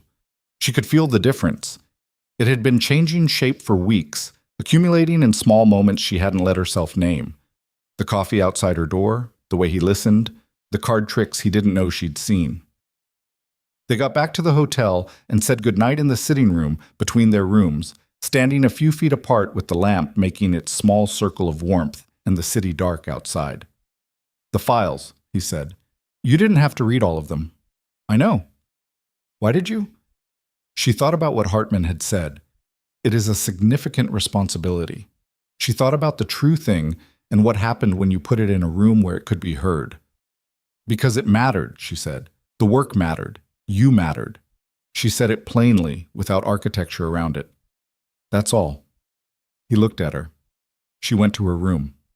She sat on the bed and looked at the wall and listened to the city. She thought, you are so far past trouble. She was past the thing where she could tell herself to be careful and have it mean anything. She was past the distance that had felt like safety in week one. She was somewhere else now, somewhere uncharted, somewhere the 34-page contract had not anticipated, and she didn't know yet what it would cost her or what it would become. She only knew that he'd said you mattered back at her with his silence, and his silence was the loudest thing she'd heard in months. In the morning, Hartman's attorney called Logan's attorney. The partnership was moving forward. Logan knocked on her door at 7:45 with 2 cups of coffee and said, "It's done." And his voice had in it the particular quality of a man who has been carrying something for a long time and has just, for a moment, been allowed to set it down. She took the coffee. She said, "I know." He looked at her across the doorway with the lamp-lit room behind him and the Geneva morning going gray outside and said nothing. She had learned by now that the things Logan Hayes didn't say were the things he meant the most. She was learning to speak that language. It scared her how naturally it was coming. They flew home on Monday afternoon. Lily was waiting at the house with Constance, sitting at the kitchen table with a book and a plate of cookies she had clearly supervised the production of, because they were slightly burned on the bottom, and Constance only burned cookies when Lily was involved. Lily looked up when Emily walked in. "How was it?" she said. "Good," Emily said. "Cold." "Did you need my library card?" Emily took it out of her jacket pocket and set it on the table in front of Lily. "I kept it with me the whole time." Lily looked at the card, then at Emily, then back at the card. The assessing look again, but there was something different in it now, something that had been held back for 8 weeks and was now, slowly, cautiously, considering whether to move closer. She picked up the card, slid it in her book as a bookmark, and said, "Dad burned the toast this morning. Constance had to make more." "I can hear you," Logan said from the doorway. "I know," Lily said, and turned a page, and the kitchen filled up with the particular warmth of people who are still figuring out what they are to each other and doing it anyway. 3 days later, Emily found the folder. It was not hidden. That was the thing. It wasn't hidden at all, just sitting in the bottom drawer of the desk in the study where she worked, the drawer that had always stuck when she tried to open it, and which she'd finally forced open on a Tuesday afternoon because her stapler had rolled off the desk and somehow landed inside it, which was the kind of thing that happened in old houses with slightly uneven floors. The folder was manila, unmarked on the outside. She would have left it alone except that when she picked it up to retrieve the stapler, it came open and she saw the header of the first document inside. Vestmore Capital. Confidential Settlement Agreement. Executed November 14th. She knew Vestmore Capital. It was in the files Logan had given her for the Geneva preparation. A competitor, mid-sized, aggressive, mentioned twice in the margins of the partnership documents as a company that had been circling the Hartman deal from the outside. She sat down at the desk with the folder in her hands and told herself to close it. She didn't close it. The settlement agreement was 22 pages. She read all of them. It took her 40 minutes, and by the end she understood several things she hadn't understood before. She understood that the competitor Claire had worked with, the company that had taken Logan's contracts and cost him 2 years in the European market, had been a subsidiary of Vestmore. She understood that the settlement had been reached 4 years ago, and that Logan had accepted terms that were, by any reasonable measure, significantly below what he could have pursued in court. She understood why. The alternative involved a public proceeding that would have exposed Lily to the coverage of a story that had Logan Hayes' betrayal and his daughter's name in the same headline. He had taken less than he was owed to keep his daughter's name out of it. He had never told anyone this. The settlement had confidentiality clauses in both directions. She found, behind the settlement, a smaller envelope. Inside the envelope was a photograph and a handwritten note. The photograph was of Lily, 2 years old, sitting on what looked like a back porch somewhere, holding a stuffed rabbit and looking at something off camera with an expression of complete, unselfconscious delight. The handwritten note was in Claire's writing. Emily had never seen Claire's writing before, but it was dated from 4 years ago, and it said, "This is the only thing I'm actually sorry for. Just that. Nothing else." Emily put everything back in the folder, carefully, in the same order she'd found it. She put the folder back in the drawer. She retrieved her stapler. She sat at the desk for a long time. She thought about what it meant to make a decision like that. To accept a settlement that protected your daughter at the cost of your own justice and never tell anyone you'd done it. To carry that for 4 years and let people think you were just unlucky. Just a cautionary tale. Just a brilliant man who'd trusted the wrong person. She thought about the photograph of the laughing man on Constance's piano. She thought about a word that sat somewhere between guest and home. She thought about what she was going to do with what she knew. She thought about what Hartman had said. It is a significant responsibility to be trusted by someone like that. She hadn't understood then the full weight of it. She was beginning to understand it now. She didn't tell him what she'd found. Not the Tuesday, not the Wednesday after, not through the week that followed when December settled over Chicago and the house took on the particular quality of winter. Radiators ticking, the smell of Rosa's cooking, Lily's boots by the front door leaving small muddy crescents on the mat that no one mentioned because they had become, quietly, a feature rather than a problem.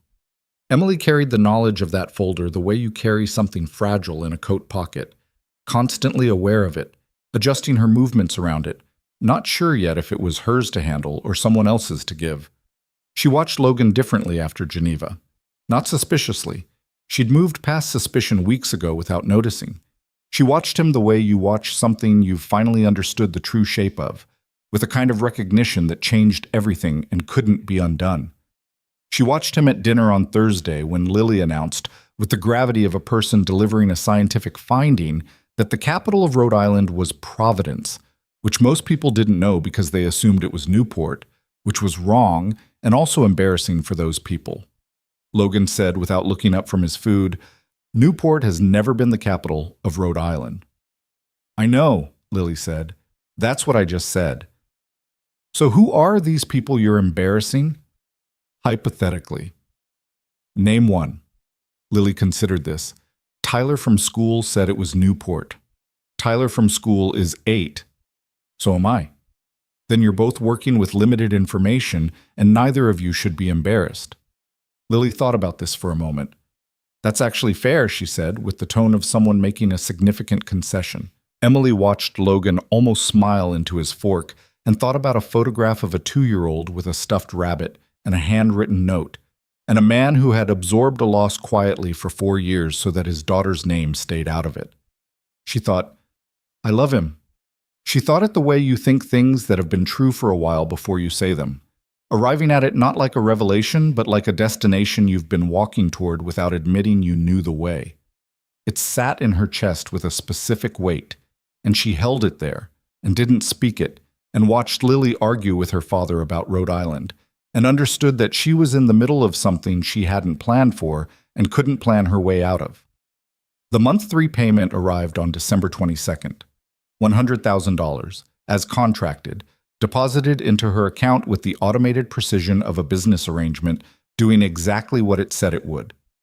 She stared at the notification on her phone for a long time. Her mother's procedure had gone well. The roof in Rockford was scheduled for February.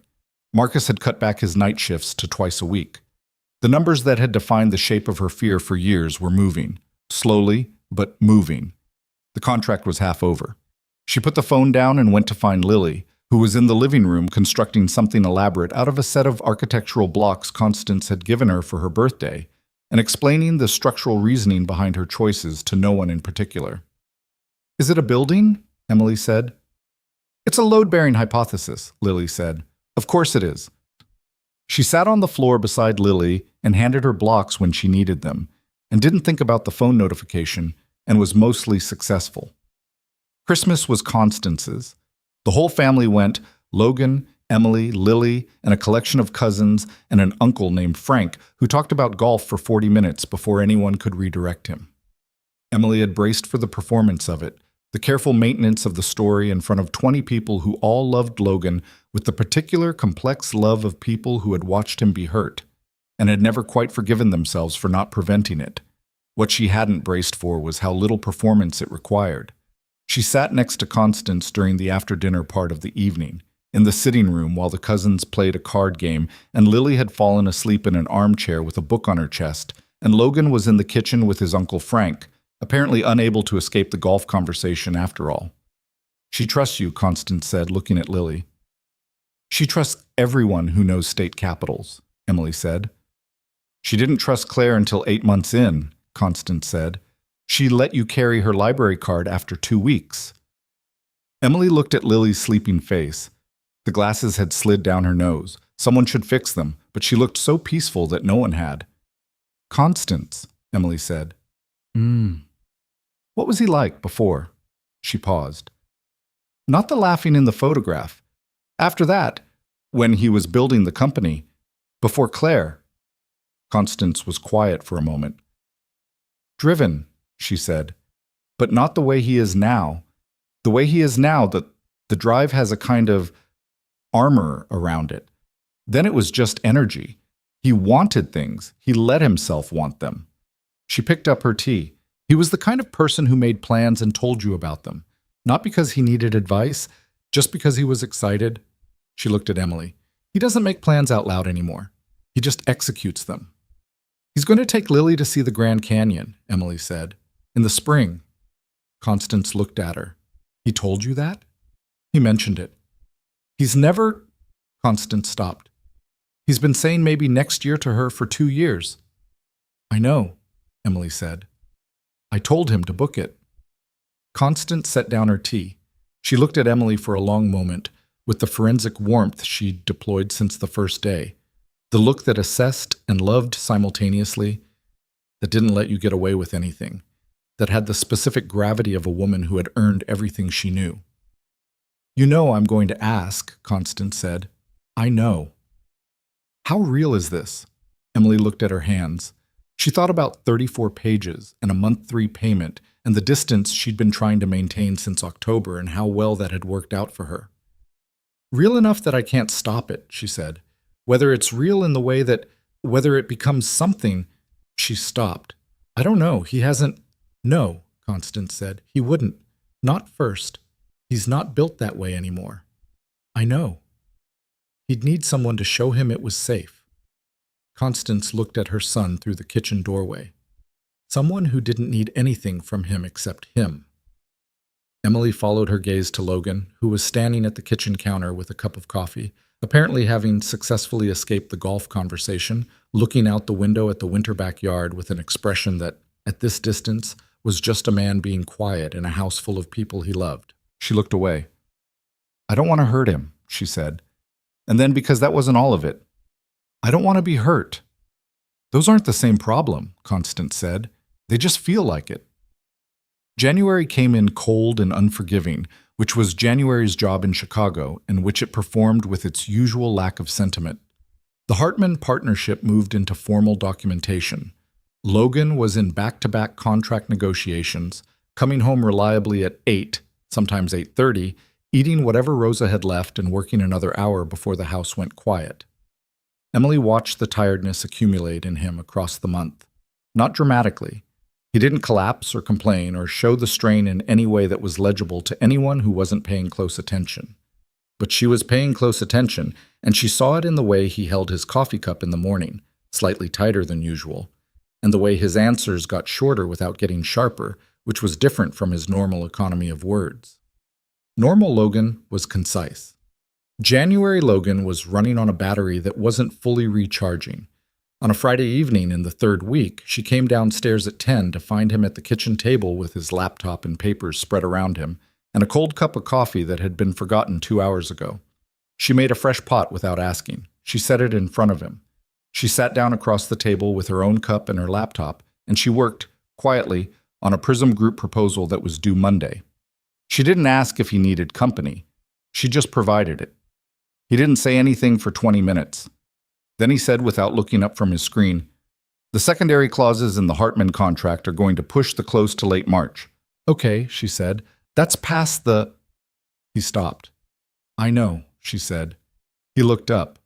"We can renegotiate the contract terms," she said carefully.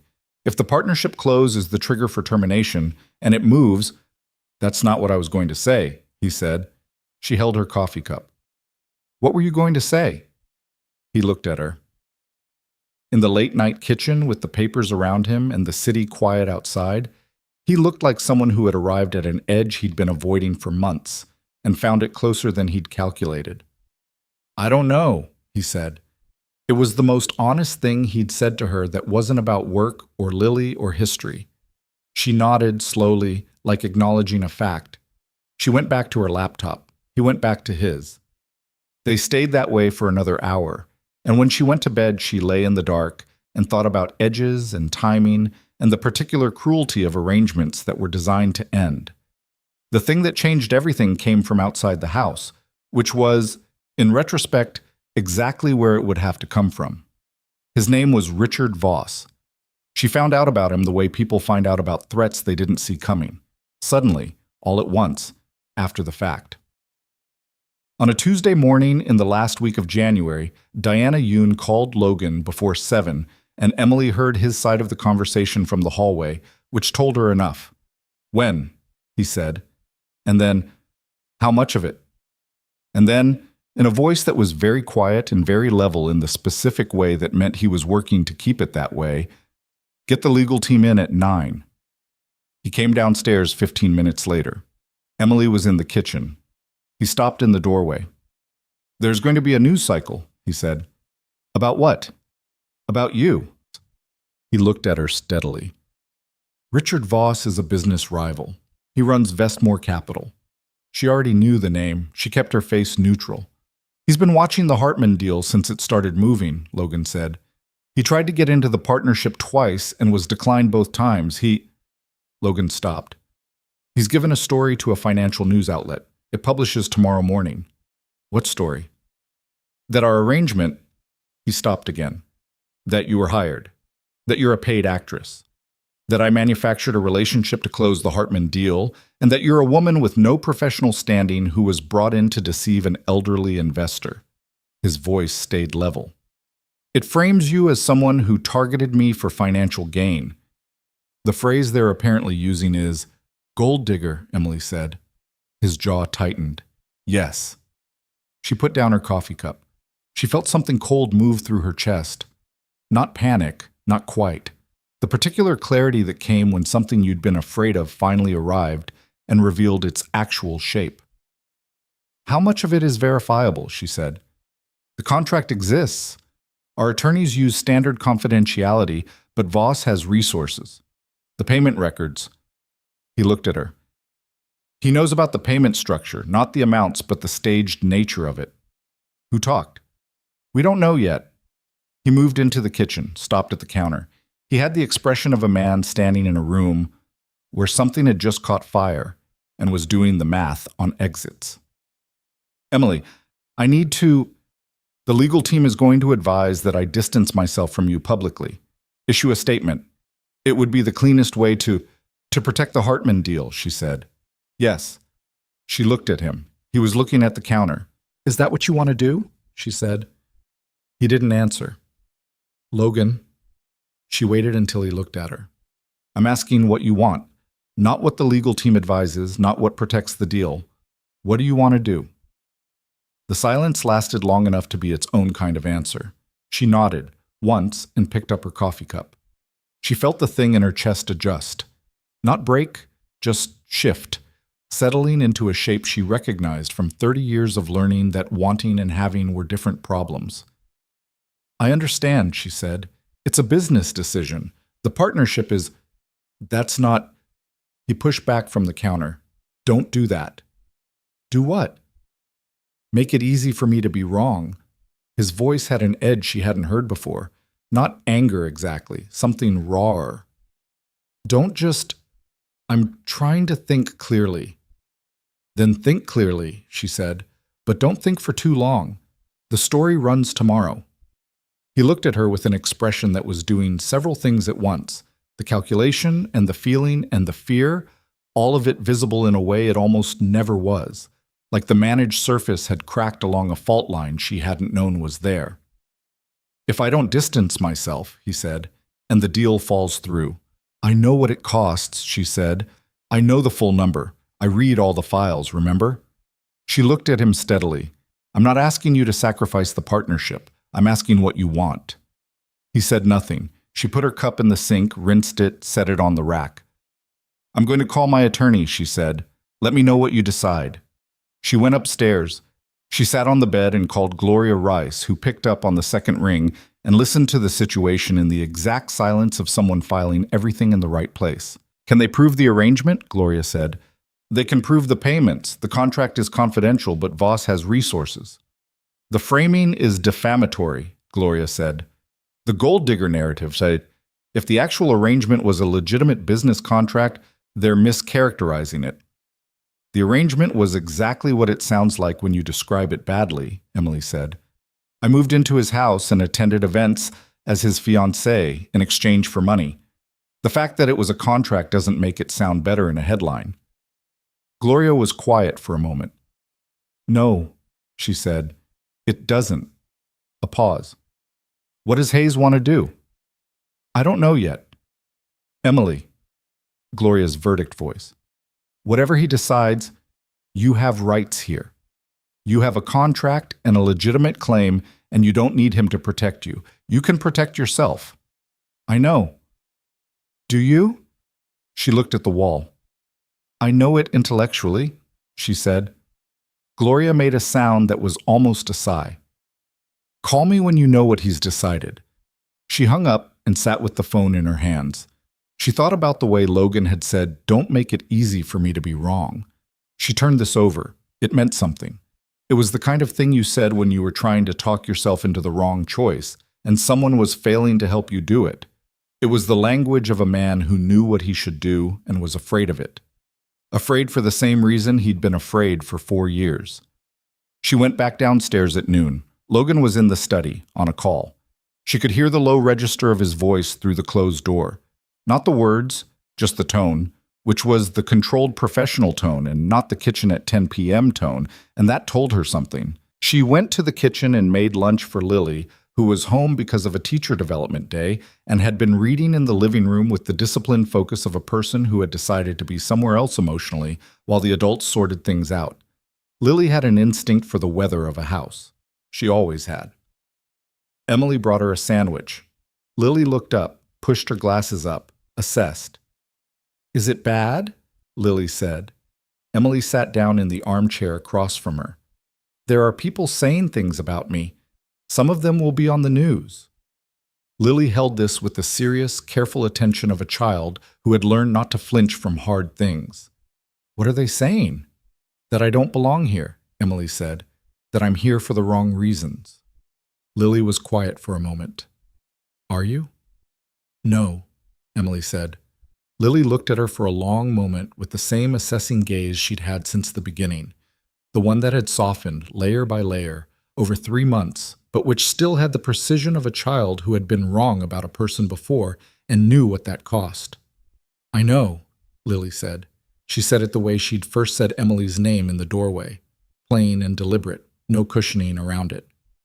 Emily looked at the sandwich in Lily's hands and the book on her lap and the glasses that were always slightly too large, and she thought, whatever he decides, I cannot lose this. Not the house, not the arrangement, not the contract. This. This particular 8-year-old who had given her a library card as an act of trust and never asked for it back. The study door opened at 2:15. Logan found her in the kitchen. He stood in the doorway and looked at her with the expression he'd had at the kitchen table in January. The edge he'd been avoiding now fully arrived. "I called Diana," he said. "Okay." She said the same thing the legal team said. "Distance myself. Statement. Control the narrative."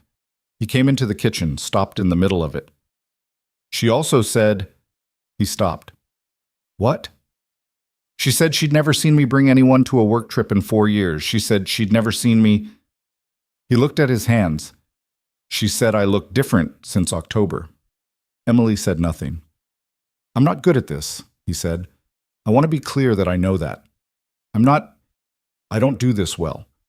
I never did it especially well, and then I did it catastrophically once, and I've been..." He stopped again. Exhaled.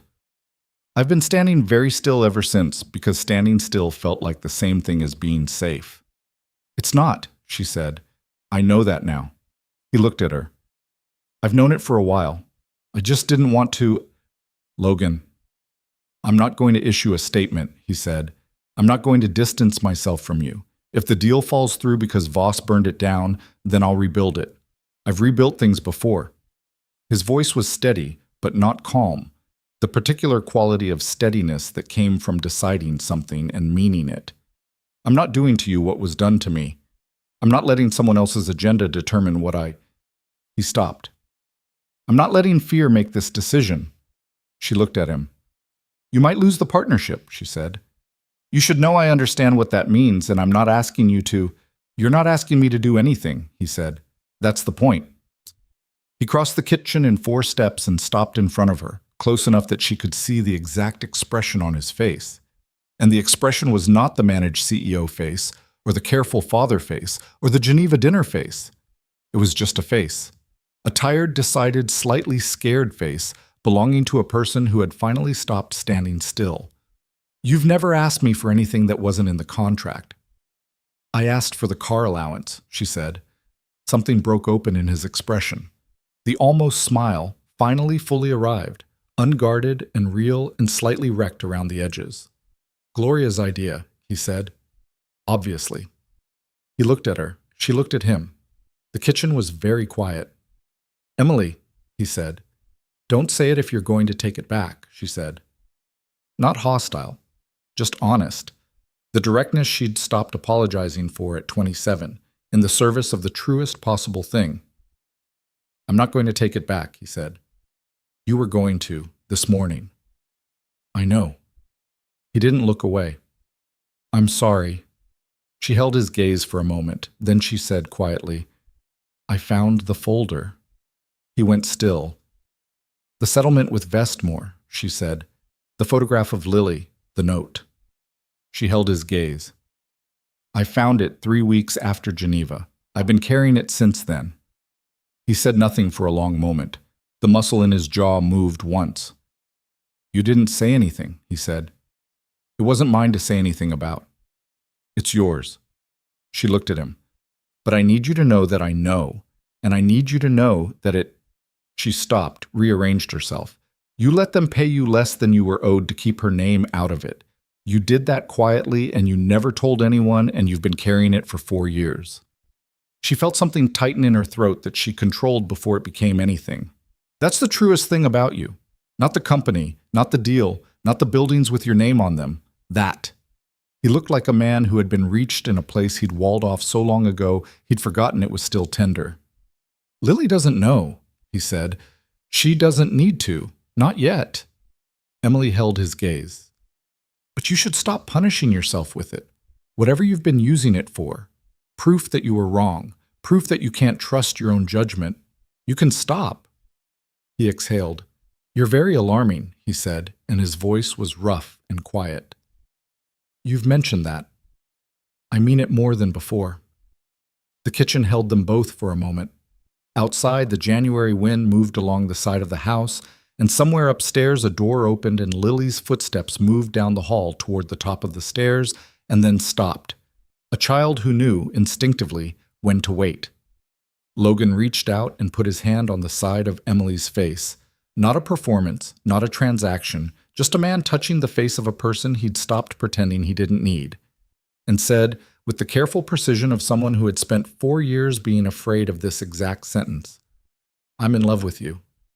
She let out a breath. "I know," she said. "I've known for a while." "And?"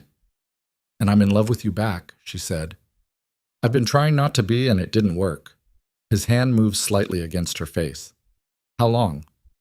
"Library Thursday in November," she said, "when Lily told me about the card tricks."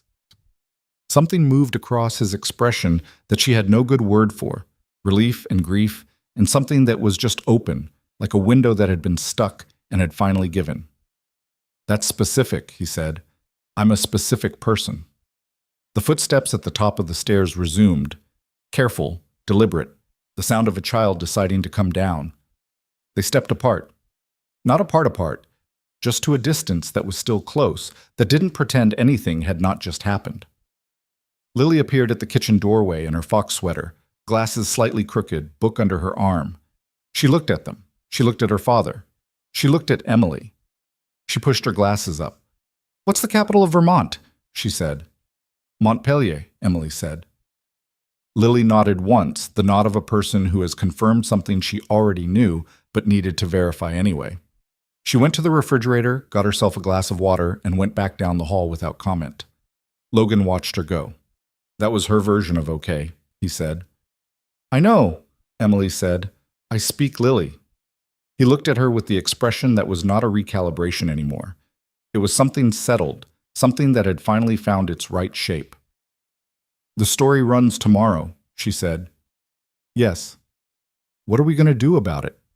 He looked at her steadily. "We're going to let it run," he said. "And then we're going to respond to it honestly. No statement, no distancing. The truth." He paused. "All of it, if necessary." "That might cost you the deal." "It might." He didn't look away. "I've rebuilt things before. I've never rebuilt them with someone worth keeping." She thought about 43 years of marriage and a man who had never walked away from a commitment. She thought about 3 generations of things built and held. She thought about what Hartman had said about trust. She thought about a 34-page contract and the thing it hadn't accounted for, the thing no contract had language for, the particular, inconvenient, irreversible truth of 2 people deciding, in a kitchen in January, that they were not walking away. The story ran the next morning.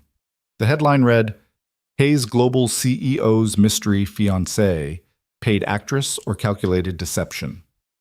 By 9 a.m., her name was trending. By 10, 3 investor representatives had called Logan's office. By 11, Logan's attorney was fielding calls from Hartman's team. By noon, Emily was sitting at the kitchen table with her laptop and her phone and a cup of coffee that had gone cold, reading what the internet had decided she was, and Logan was standing beside her reading the same things, and neither of them was pretending the other wasn't there. "It's bad," she said. "Yes," he said. "Your investors are scared." "Yes." She looked up at him. "Are you?" He thought about it honestly, which she had come to understand was the only way he thought about anything. "No," he said. "Not of this." She looked back at the screen. She thought, this is the part where it falls apart. She knew this part. She'd grown up in the version of life where the thing you needed most was the thing that was taken when the pressure arrived. She'd spent 30 years building competence and independence as armor against exactly this, the moment when something good revealed itself to be conditional. She was waiting for Logan to become conditional. He put a cup of fresh coffee in front of her, took the cold one away, and said, "I have a call with my attorneys at 1. After that, I want to talk through the response." The response. "The true one," he said. "The full one." He looked at her. "I told you in October that I needed someone who had a clear, finite reason to want the money. What I didn't tell you, what I didn't know yet, was that I needed someone who could make me remember what it felt like to want something that wasn't the company. He said this like a fact, like a thing he'd worked out and confirmed and was now reporting. She looked at him. He was not conditional. That was the thing that cracked the armor in the end. Not the grand gesture, not the declaration in the kitchen, but this. A cup of fresh coffee and a fact delivered plainly, and a man who was still standing in the room. "Okay," she said. "Okay." "Let's talk through the response," she said. "Tell me what you want to say." He sat down across from her. They talked for 2 hours. And in the house around them, Lily did state capitals to herself in the living room, and Rosa made soup that smelled like winter and something that might have been safety, and the phone kept ringing, and they let it ring, and they kept talking. Two imperfect people building the only thing that actually holds, the truth, spoken out loud, in the specific language of people who have decided to stay. The press conference was Logan's idea, and it was either the bravest thing he'd ever done or the most strategically insane, depending on who you asked. Diana Yoon said both in the same breath on the phone at 7 in the morning 2 days after the story broke. "It's career suicide dressed up as a romantic gesture," she said, with the flat precision she used when she was actually worried. "The investors are already spooked. If you get up in front of cameras and confirm that you hired a fiancé, Hartman pulls out and Voss wins without having to do anything else." "Hartman hasn't pulled out yet," Logan said. "He hasn't called either." "I know." Logan was standing at the window in the study, looking out at the February street. The snow had come overnight, the heavy, wet kind that stuck to everything and made the city look briefly honest. "I'm calling him this morning." A pause. "Logan, I'm not asking for permission, Diana. I'm telling you what I'm going to do so you can prepare for whatever comes after." He paused. "I need you to book the main conference room at the tower for Friday, 2 o'clock, media access." Another pause. Longer. "You're going to tell them everything," she said. "Yes." "The contract, the payments, all of it." "Yes." "And you think that's going to, what, save the deal? Save her reputation?" "I think," Logan said carefully, "that it's the right thing to do. And I've spent 4 years making decisions based on what was safe instead of what was right. And it's made me someone I don't particularly want to be anymore." Diana was quiet for a moment. Then she said, in a different voice, not the professional one, the other one, "She did something to you." "She showed me something," he said. "That's different." He called Hartman at 8:15. He'd been awake since 5, which was not unusual, but this particular wakefulness had a different quality than his usual kind. It was not the wakefulness of anxiety, but of resolution, the state of a person who has made a decision and is now simply waiting for the moment to act on it. Elsa answered. This was not surprising. Elsa answered most calls to the house, which Logan had come to understand was not secretarial but protective. She was the first filter. "Mr. Hayes," she said, "Heinrich was expecting you to call yesterday." "I needed a day," Logan said. "Yes," she said, without judgment. "One moment." Hartman came on the line with the particular quality he always had. Present, unhurried, the voice of a man who had been conducting serious conversations for 50 years and had stopped performing patience because it had long since become actual. "The story," Hartman said. "Yes," Logan said. "I owe you the truth of it." "I suspect I already know the broad shape," Hartman said. "What I'm more interested in is why." So Logan told him. Not the version he'd been rehearsing, not the legally careful version, the actual one. He told him about October, about a restaurant and a woman with $43 and a bill she couldn't pay, and a man who'd walked out. He told him about the business calculation, the partnership, the specific logic that had produced the arrangement. He told him about the contract. And then, because Hartman deserved the whole thing, he told him about what the contract had become, and why, and what he intended to do about it. Hartman listened through all of it without interrupting once. When Logan finished, the line was quiet for a long moment. "The arrangement itself," Hartman said. "The contract, you believe this was, what, dishonest?" "Incomplete," Logan said. "I told you a version of my life that was accurate in its facts, and misleading in its implications. I let you believe she was something she wasn't. What was she? Logan thought about the kitchen at 10 p.m. and fresh coffee and 2 hours of talking through the true response. He thought about library Thursdays and state capitals, and the way she'd said you mattered as plainly as a person reporting the weather. Someone who became real, he said, more real than the arrangement. Another silence. My wife, Hartman said finally, was my secretary for 3 years before I understood what I was looking at. My family thought I had lost my mind when I married her. My father did not speak to me for 4 months. He paused. The Hartman family has been accused of many things over the years. Poor judgment in love is not one of them. A beat. The partnership is not in danger, Mr. Hayes. It never was after the Geneva dinner. I called your attorney 2 days ago. Logan went still. I didn't know that. I know. I told him not to tell you until you'd made your decision. He could hear the old man's gravity through the phone, not unkind, but exact. I wanted to know what kind of man you were when you thought you had something to lose. The answer was satisfactory. Logan sat with this for a moment. Heinrich, he said. Why? Because the deal I'm entering is with a person, not a balance sheet, Hartman said. I needed to know the person. A pause. The woman spoke truly at my table. The rest was detail. He paused again. Take care of her, Mr. Hayes. That kind of honesty is not replaceable. Logan said something that was not quite words and was more than thank you, and Hartman accepted it with the grace of someone who understood that some things didn't need to be spoken at their full volume to be fully heard. He hung up. He sat in the study for a moment. Then he went to find Emily. She was in the kitchen with Lily, who was explaining to her, with great authority, the difference between a hypothesis and a theory, which was apparently something that had come up in school and which several of Lily's classmates had gotten wrong in a way that she found professionally concerning.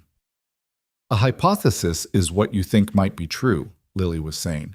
A theory is what you've already tested and there's evidence for. People say it's just a theory, like it means it's uncertain, but that's backwards. So gravity is a theory, Emily said. Correct. That's going to bother people. It should, Lily said. Bothering people into accuracy is important.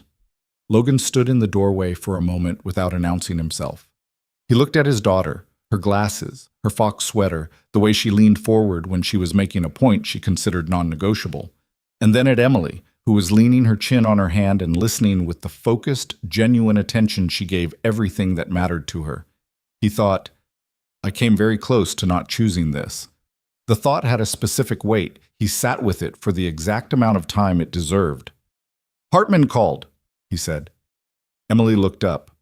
The deal is fine, he said. It was always fine. He called my attorneys 2 days ago. She looked at him for a long moment. He watched her process it, the relief, and underneath it, something more complicated, the particular expression of someone who has been braced for loss and doesn't quite know what to do when it doesn't arrive. He tested you, she said. Yes. Did you pass? Apparently. He came into the kitchen, poured himself a cup of coffee. He also said to take care of you. He was fairly specific about it. Emily looked at the table. She was quiet for a moment in the way that meant she was feeling something she was deciding whether to show. The press conference, she said. You still want to do it? Yes. She looked up. The deal is safe. You don't need to. It's not for the deal, he said. She held his gaze. It's for you, he said. The story is still out there. Your name is still. He stopped. I'm not letting that stand. Not because it threatens the partnership. Because it's wrong, and you don't deserve it, and I have the ability to correct it. She looked at him for a long moment. Lily, she said, without taking her eyes off Logan, can you give us a minute? Lily looked between them with the assessing gaze. Is this a feelings conversation? Yes, Emily said. Okay, Lily said, with the dignity of a person who has accepted that feelings conversations were a necessary feature of human existence, and slid off her chair and went down the hall. Emily looked at Logan. You know that once you do this, she said, there's no version of the story where we're just a business arrangement. People will know what it became. Good, he said. Your investors are adults who have been in business long enough to understand that humans are complicated. He held her gaze. And if any of them can't work with that, I'll find investors who can. She looked at the table. She was quiet for a moment. I spent 3 months trying to maintain the distance, she said. I kept telling myself to remember the contract. I know. I could see you doing it. She looked up. You could? You have a very specific face when you're reminding yourself of a fact you'd rather not deal with, he said. You did it every time Lily asked you something real, and again after our first investor dinner, and about 4 times in Geneva. She stared at him. You never said anything? I was doing the same thing, he said. Different face, same problem. She shook her head slowly. Not in disagreement, in the particular way of someone who has realized, belatedly, that 2 people who are both bad at this still manage to end up here. Friday, she said, 2 o'clock. I want to be there. I was counting on it, he said. The press conference was held in the main conference room of the Hayes Global Tower, which had floor-to-ceiling windows and 42nd floor views of the lake, and enough space for the 38 journalists who showed up, because Richard Voss's story had made enough noise that the room was more crowded than any of them had planned for. Emily stood to Logan's left, slightly behind him, in a charcoal gray blazer she'd bought with her own money, because she'd wanted to be wearing something that was hers. Gloria Rice was in the second row. Diana Yoon was against the far wall with her arms crossed, and an expression that suggested she had calculated the odds, and was still not entirely certain about them. Logan walked to the podium and looked at the room. He was not wearing his CEO face. Emily had seen that face often enough to know exactly what it looked like. The slight remove, the performed authority, the careful management of what came through and what didn't. He was not wearing it now. He looked like a person who had made a decision and was standing in the consequences of it, which was different, and which the cameras caught immediately. In October of last year, he said, I offered a woman named Emily Carter a business arrangement. She would act as my fiancée at professional and social events for a period of 6 months, in exchange for financial compensation. We signed a contract. It was her decision to accept and mine to offer, and both decisions were made freely and with full information on both sides. The room was very quiet. I'm telling you this because a story was published this week that described this arrangement as deception and Emily Carter as someone who had manipulated her way into my life for financial gain. Both characterizations are wrong, and the record needs to be corrected. He paused. The arrangement was real. The contract was real. The financial compensation was real. What the story got wrong, what Richard Voss got wrong, deliberately, because the truth doesn't serve his purposes, is what it became. He paused again. The room held its breath. I'm a private person. I've been private for reasons that were legitimate and that I'm not going to detail in this room. But I'll say this. Emily Carter came into my home as part of a business arrangement, and she became the most honest person I've had in my life in a very long time. Not because she said the right things, because she said the true things, even when they were harder.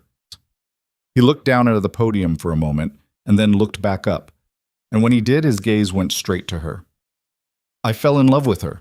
That's not a business arrangement. That's a separate fact, and it's the most important one.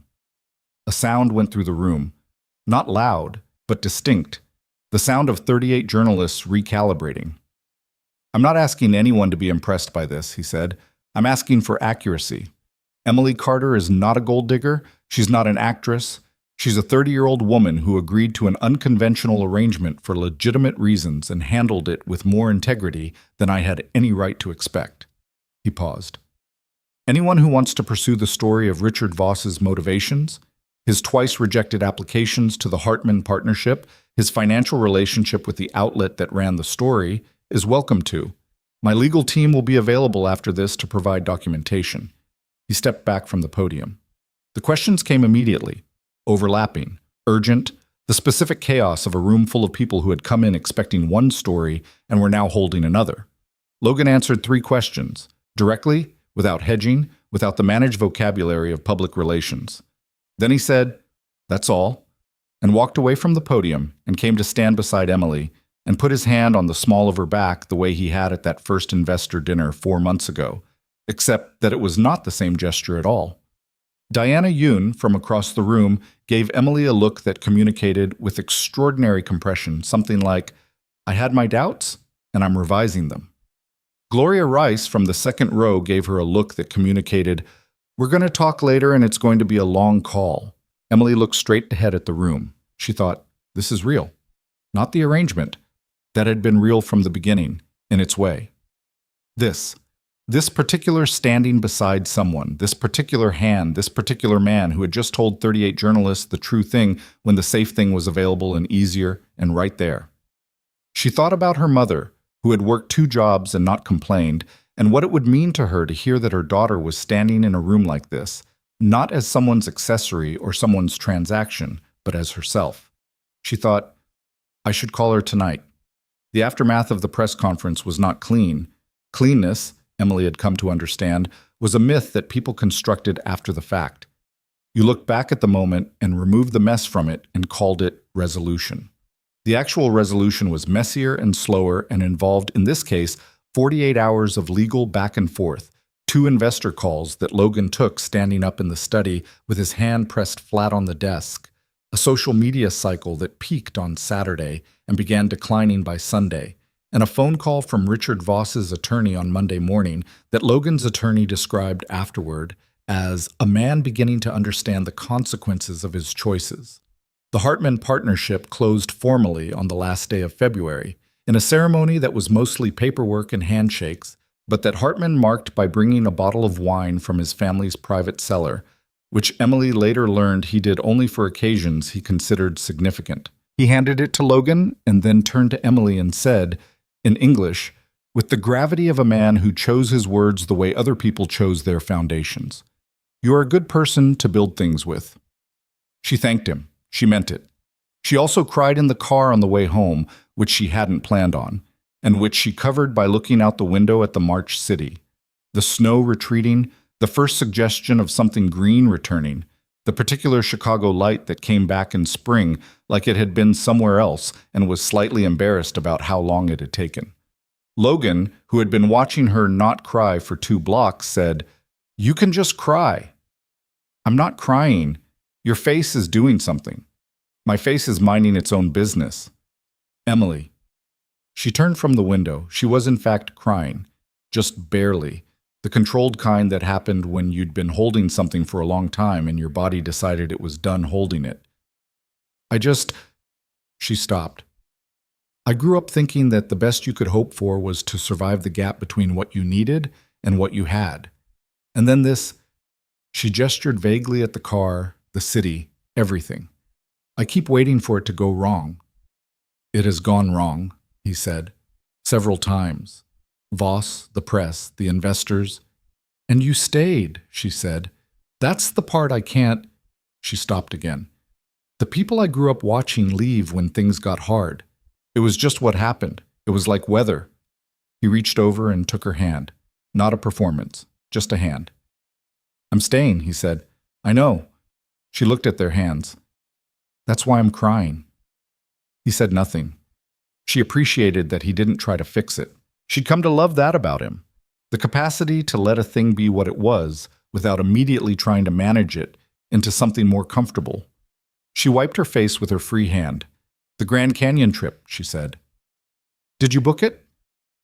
"April 17th, he said. 4 days. "Lily knows?" "She has been talking about it every morning since I told her. Yesterday she informed me that the Colorado River carved the canyon over approximately 5 to 6 million years, and that most people don't understand the geological timescale involved." "She's not wrong."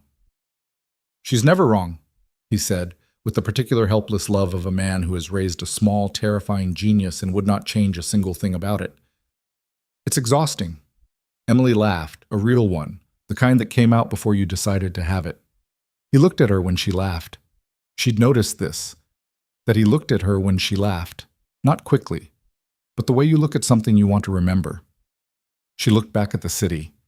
Spring was coming. You could feel it in the quality of the light, the particular loosening of the air, the kind of change that doesn't announce itself but arrives anyway, relentless and quiet, making everything slightly more possible than it was. There were things that needed to be said still. Practical things, real things. The kind of things that required the contract to be formally concluded and the arrangement to be officially closed before something new could be properly opened.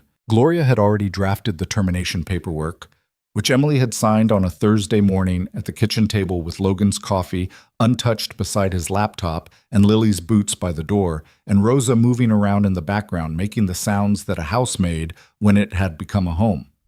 She had signed it without ceremony, because the ceremony was in the fact of it, the acknowledgement that the 34 pages had done what they were supposed to do and were now complete, and what remained was something that didn't need paper. The ring conversation happened on a Sunday in late March, in the most undramatic possible circumstances, which was at least consistent with how everything real between them had happened. They were doing dishes. Lily was upstairs. Logan was washing, Emily was drying, and they were talking about something inconsequential, whether the corner cafe had gotten better or worse since it changed management, which was the kind of conversation that existed in long domestic stretches and meant nothing and meant everything simultaneously. And then Logan said, in the middle of handing her a wet plate, "I want to marry you." She took the plate, she dried it, she put it in the cabinet. "Okay," she said. He turned to look at her. "Okay?" "Yes." She turned to look at him. "I want to marry you too. I've wanted to for a while, but it felt," she paused, "presumptuous." "Presumptuous," he repeated with a particular expression. "You confronted me about a 4-year-old legal settlement and told me to stop punishing myself, and you were worried about being presumptuous. Those were necessary things. This was also necessary," he said. She looked at him.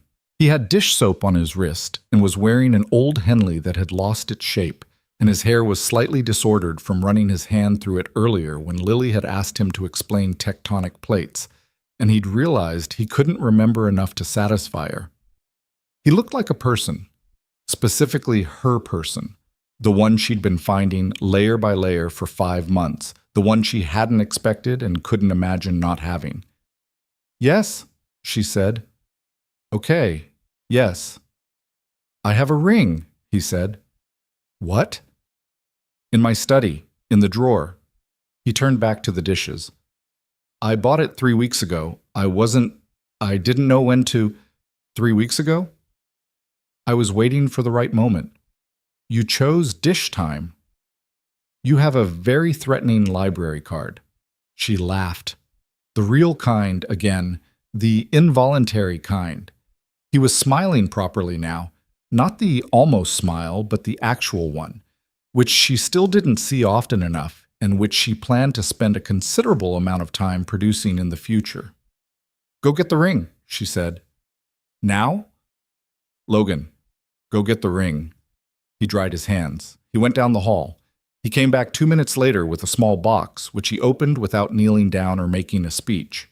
He just opened it and held it out to her, and the ring was simple and exactly right. And he said, "It's a real question. I need you to know that." "I know," she said. "Not a contract, not an arrangement." "I know."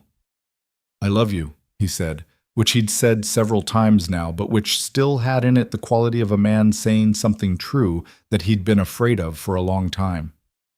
"I love you, and I want you to be my wife, and I want Lily to have you, and I want to stop acting like wanting things is the same as losing them." She took the ring out of the box herself and put it on her own finger, which made him blink. "I've been doing things myself for a long time," she said. "I'm keeping the habit." He looked at her hand. He looked at her face. The Sunday kitchen was warm around them, and the city was doing its March thing, and somewhere upstairs Lily was reading about tectonic plates, or state capitals, or bird migration, and the world was exactly as imperfect and as possible as it had always been. "That's fair," he said. She kissed him, first time without a reason, just the fact of it. And he kissed her back, and it was nothing like the movies.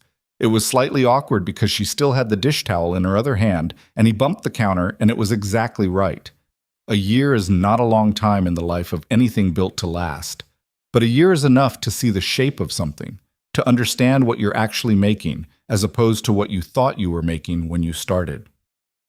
A year after the press conference, Emily Carter was the CEO of a brand strategy firm called Groundwork, which had started as a concept Logan had suggested over coffee one morning in April, 2 weeks before the Grand Canyon trip. "You've been doing this work for other people for 8 years," he had said. "You know the industry. You know the gaps. You have enough capital now to seed something real." She had told him she'd think about it. She had thought about it for 4 days and then called Marcus, who had immediately said, "Do it. I'll do your social media." "You don't know anything about brand strategy." "I know you," he said. "That's enough to start." He was not wrong. Marcus had joined as creative director 6 months in, after leaving his night shifts behind, and he was, it turned out, extraordinarily good at it. The visual language he brought to Groundwork was the thing that made the firm distinctive, the thing that made clients call them instead of the other way around. Emily had known he was talented. She hadn't quite known the shape of it until she gave him space to use it. Their mother, Patricia, had come to the office opening in September. She had walked through the space, clean lines, good light, a conference table Marcus had designed himself, and she had been quiet for a long moment, and Emily had thought she was going to say something about how far they'd come, the way people did at moments like this, reaching for the language of distance traveled. Instead, Patricia had said, "This looks like you." Just that.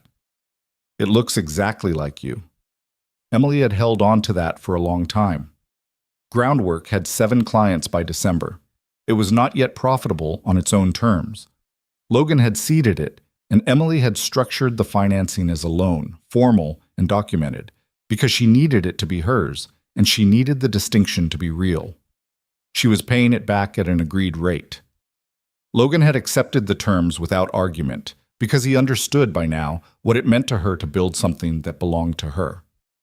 "You didn't have to structure it as a loan," he said once. "Yes, I did," she said. "Why?" She thought about how to say it. "Because I need to know that what I have is mine, not given to me, not contingent on someone else's decision to stay." She paused. "I love you. I'm going to marry you. But I need to also be a person who can stand up if I need to know I can." He looked at her for a long moment. "I know," he said. "That's why I accepted the terms." She looked at him. "I want you to be able to stand up," he said. "I want that more than I want you to need me." Those are different things. They were. She knew they were. She was still learning some days how to let both things be true at once. To be someone who loved him and needed him, and was also, separately and completely, herself. This was the actual work, not the company, not the merger, not the press conference. This, the daily negotiation between two people who had been alone long enough to calcify into their solitudes and were now, patiently and imperfectly, learning to make room. They were not always good at it. Logan still came home at 8:15 sometimes, and disappeared into the study and forgot to say what was wrong. Emily still caught herself being too independent, too self-sufficient, retreating into competence when she could have just said, "I'm struggling today." Lily still had days when she was 8 years old in the most complicated ways and needed things that neither of them knew how to give perfectly. Rosa still ran the house with the long-suffering practicality of a woman who had seen everything and occasionally said so. The Grand Canyon had happened in April, and it had been extraordinary in the specific way that things are when they are long promised and finally real. Lily had stood at the south rim with her glasses reflecting the light and the canyon spread out before her and said nothing for a full 30 seconds, which was the longest she'd ever been quiet, and then said, "It's bigger than the photographs make it." "Most things are," Logan said. Lily thought about this. "Or the photographs are just bad." "Both can be true," Emily said. Lily considered this, then took out the small notebook she'd brought for scientific observations and wrote something down. Emily had looked later at what she'd written. The Colorado River cut through solid rock for millions of years, not because it was strong, because it kept going. She'd taken a picture of it and kept it on her phone. The proposal, the real one, the formal one, the one for the family, happened on a Saturday in May at Maison Éclat. Logan had made the reservation himself and hadn't told Emily where they were going. When the car stopped outside and she saw the building, she sat still for a moment. You're not serious, she said. It seemed complete, he said. Architecturally. Architecturally. As a narrative. You're a billionaire and you're talking about narrative architecture. You've been running a brand strategy firm for 8 months. You talk about narrative architecture in your sleep. She looked at the building. The same glass tower. 42 floors up, the same dining room with the ivory linen and the silverware and the pianist and the city spread out below. The table is different, she said when they were seated. It's not the same table. No, he said. I checked. She looked at him across the table. He looked back. He was wearing a dark suit, not the charcoal from that first night, but similar, and he had the expression of a man who had thought about this moment and was now inside it, which was different and which suited him. October 14th, she said. The contract date, he said. I was terrified, she said. I know, you didn't show it. I showed it the second you walked away. I sat at that table for 10 more minutes and drank your wine and talked myself through every reason it was a catastrophically bad idea. She looked at the table. And then I called Marcus and told him everything was going to change. Was it? Yes, she said. Not in any way I could have predicted. He reached into his jacket and put a small velvet box on the table between them. She looked at it. You already gave me a ring, she said. That was a kitchen ring, he said. This is the restaurant ring. How many rings are there going to be? Just the 2, he said. I had a system. She opened the box. The ring was different from the kitchen one. Older, more formal, the kind of thing that had been in a family. She looked up at him. My grandmother's, he said. My mother wanted you to have it. She told me in December, and I've been waiting for the right moment, Emily said. You've been waiting for the right moment since December. I was going to do it in January, but then Voss, Logan. And then February was the partnership close, and that seemed Logan. He stopped. Yes, she said. The answer is yes. It was yes in the kitchen. It was yes in January when I didn't say it. It was probably yes sometime in November, but I was in significant denial. She took the ring out of the box, and he laughed. A real one, the full version, the one she still didn't see often enough, because she put it on herself again. I told you, she said. I'm keeping the habit. The pianist was playing something by Bill Evans, the same way he had been the night of October 14th, because some things in good restaurants stayed constant, and consistency, it turned out, was its own kind of love. They had dinner, they talked, they sat in the restaurant where it had started.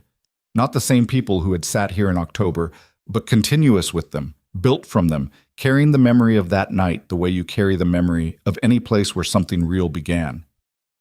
At the end of the evening, walking out into the Chicago night, Emily stopped on the sidewalk and looked up at the building. 42 floors, the same windows, the city going on behind them. She thought about a woman who had stood inside this building with $43 and no good options and a closing feeling in her chest, and who had made a decision that was terrifying and practical and completely right without knowing yet that it was right. She thought about what that woman had needed. Not a rescue, not a transaction, not even a plan. She had needed to believe, in the middle of the worst dinner of her life, that something could change, that the version of herself standing at that table was not the final version, that the distance between where she was and where she could be was not fixed.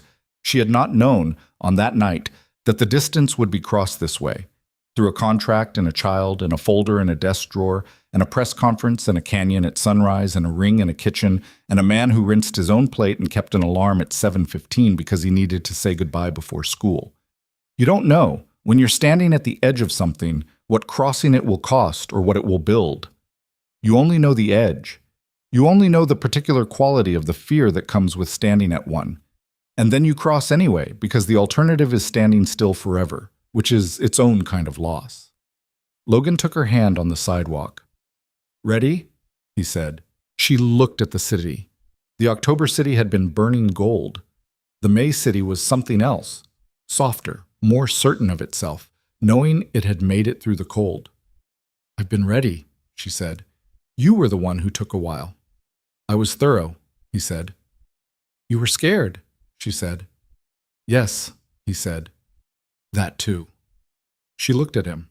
This man who had been lonely for 4 years and careful for longer than that, who did card tricks he couldn't land and kept an alarm he didn't need, and once spent 4 months negotiating with himself over a ring, who had sat across from her in a restaurant on the worst night of her year and offered her something that looked like a transaction and turned out to be the rest of her life. "I know," she said. "Me too." They walked down the sidewalk toward the car. Behind them, the tower rose 42 floors into the May sky, and inside it the pianist finished his set and the ivory linen was gathered for the night and the last of the candles went out. And somewhere on the north side of the city, in a red brick house on a tree-lined street, an 8-year-old girl who had given a stranger her library card as an act of trust woke from a dream about canyons and looked at the ceiling and listened to the house. She heard the front door open. She heard 2 voices, low, familiar, the sounds of people who had learned each other. She adjusted her glasses. She got up, padded to the top of the stairs, and looked down. Logan and Emily were in the hallway below. He was hanging up her coat. She was saying something too quiet to hear. He laughed. The real one. She laughed back. Lily observed this for a moment. Then she went back to her room, got into bed, and picked up her notebook from the nightstand. She found the page from the Grand Canyon, the one about the river. She read it once.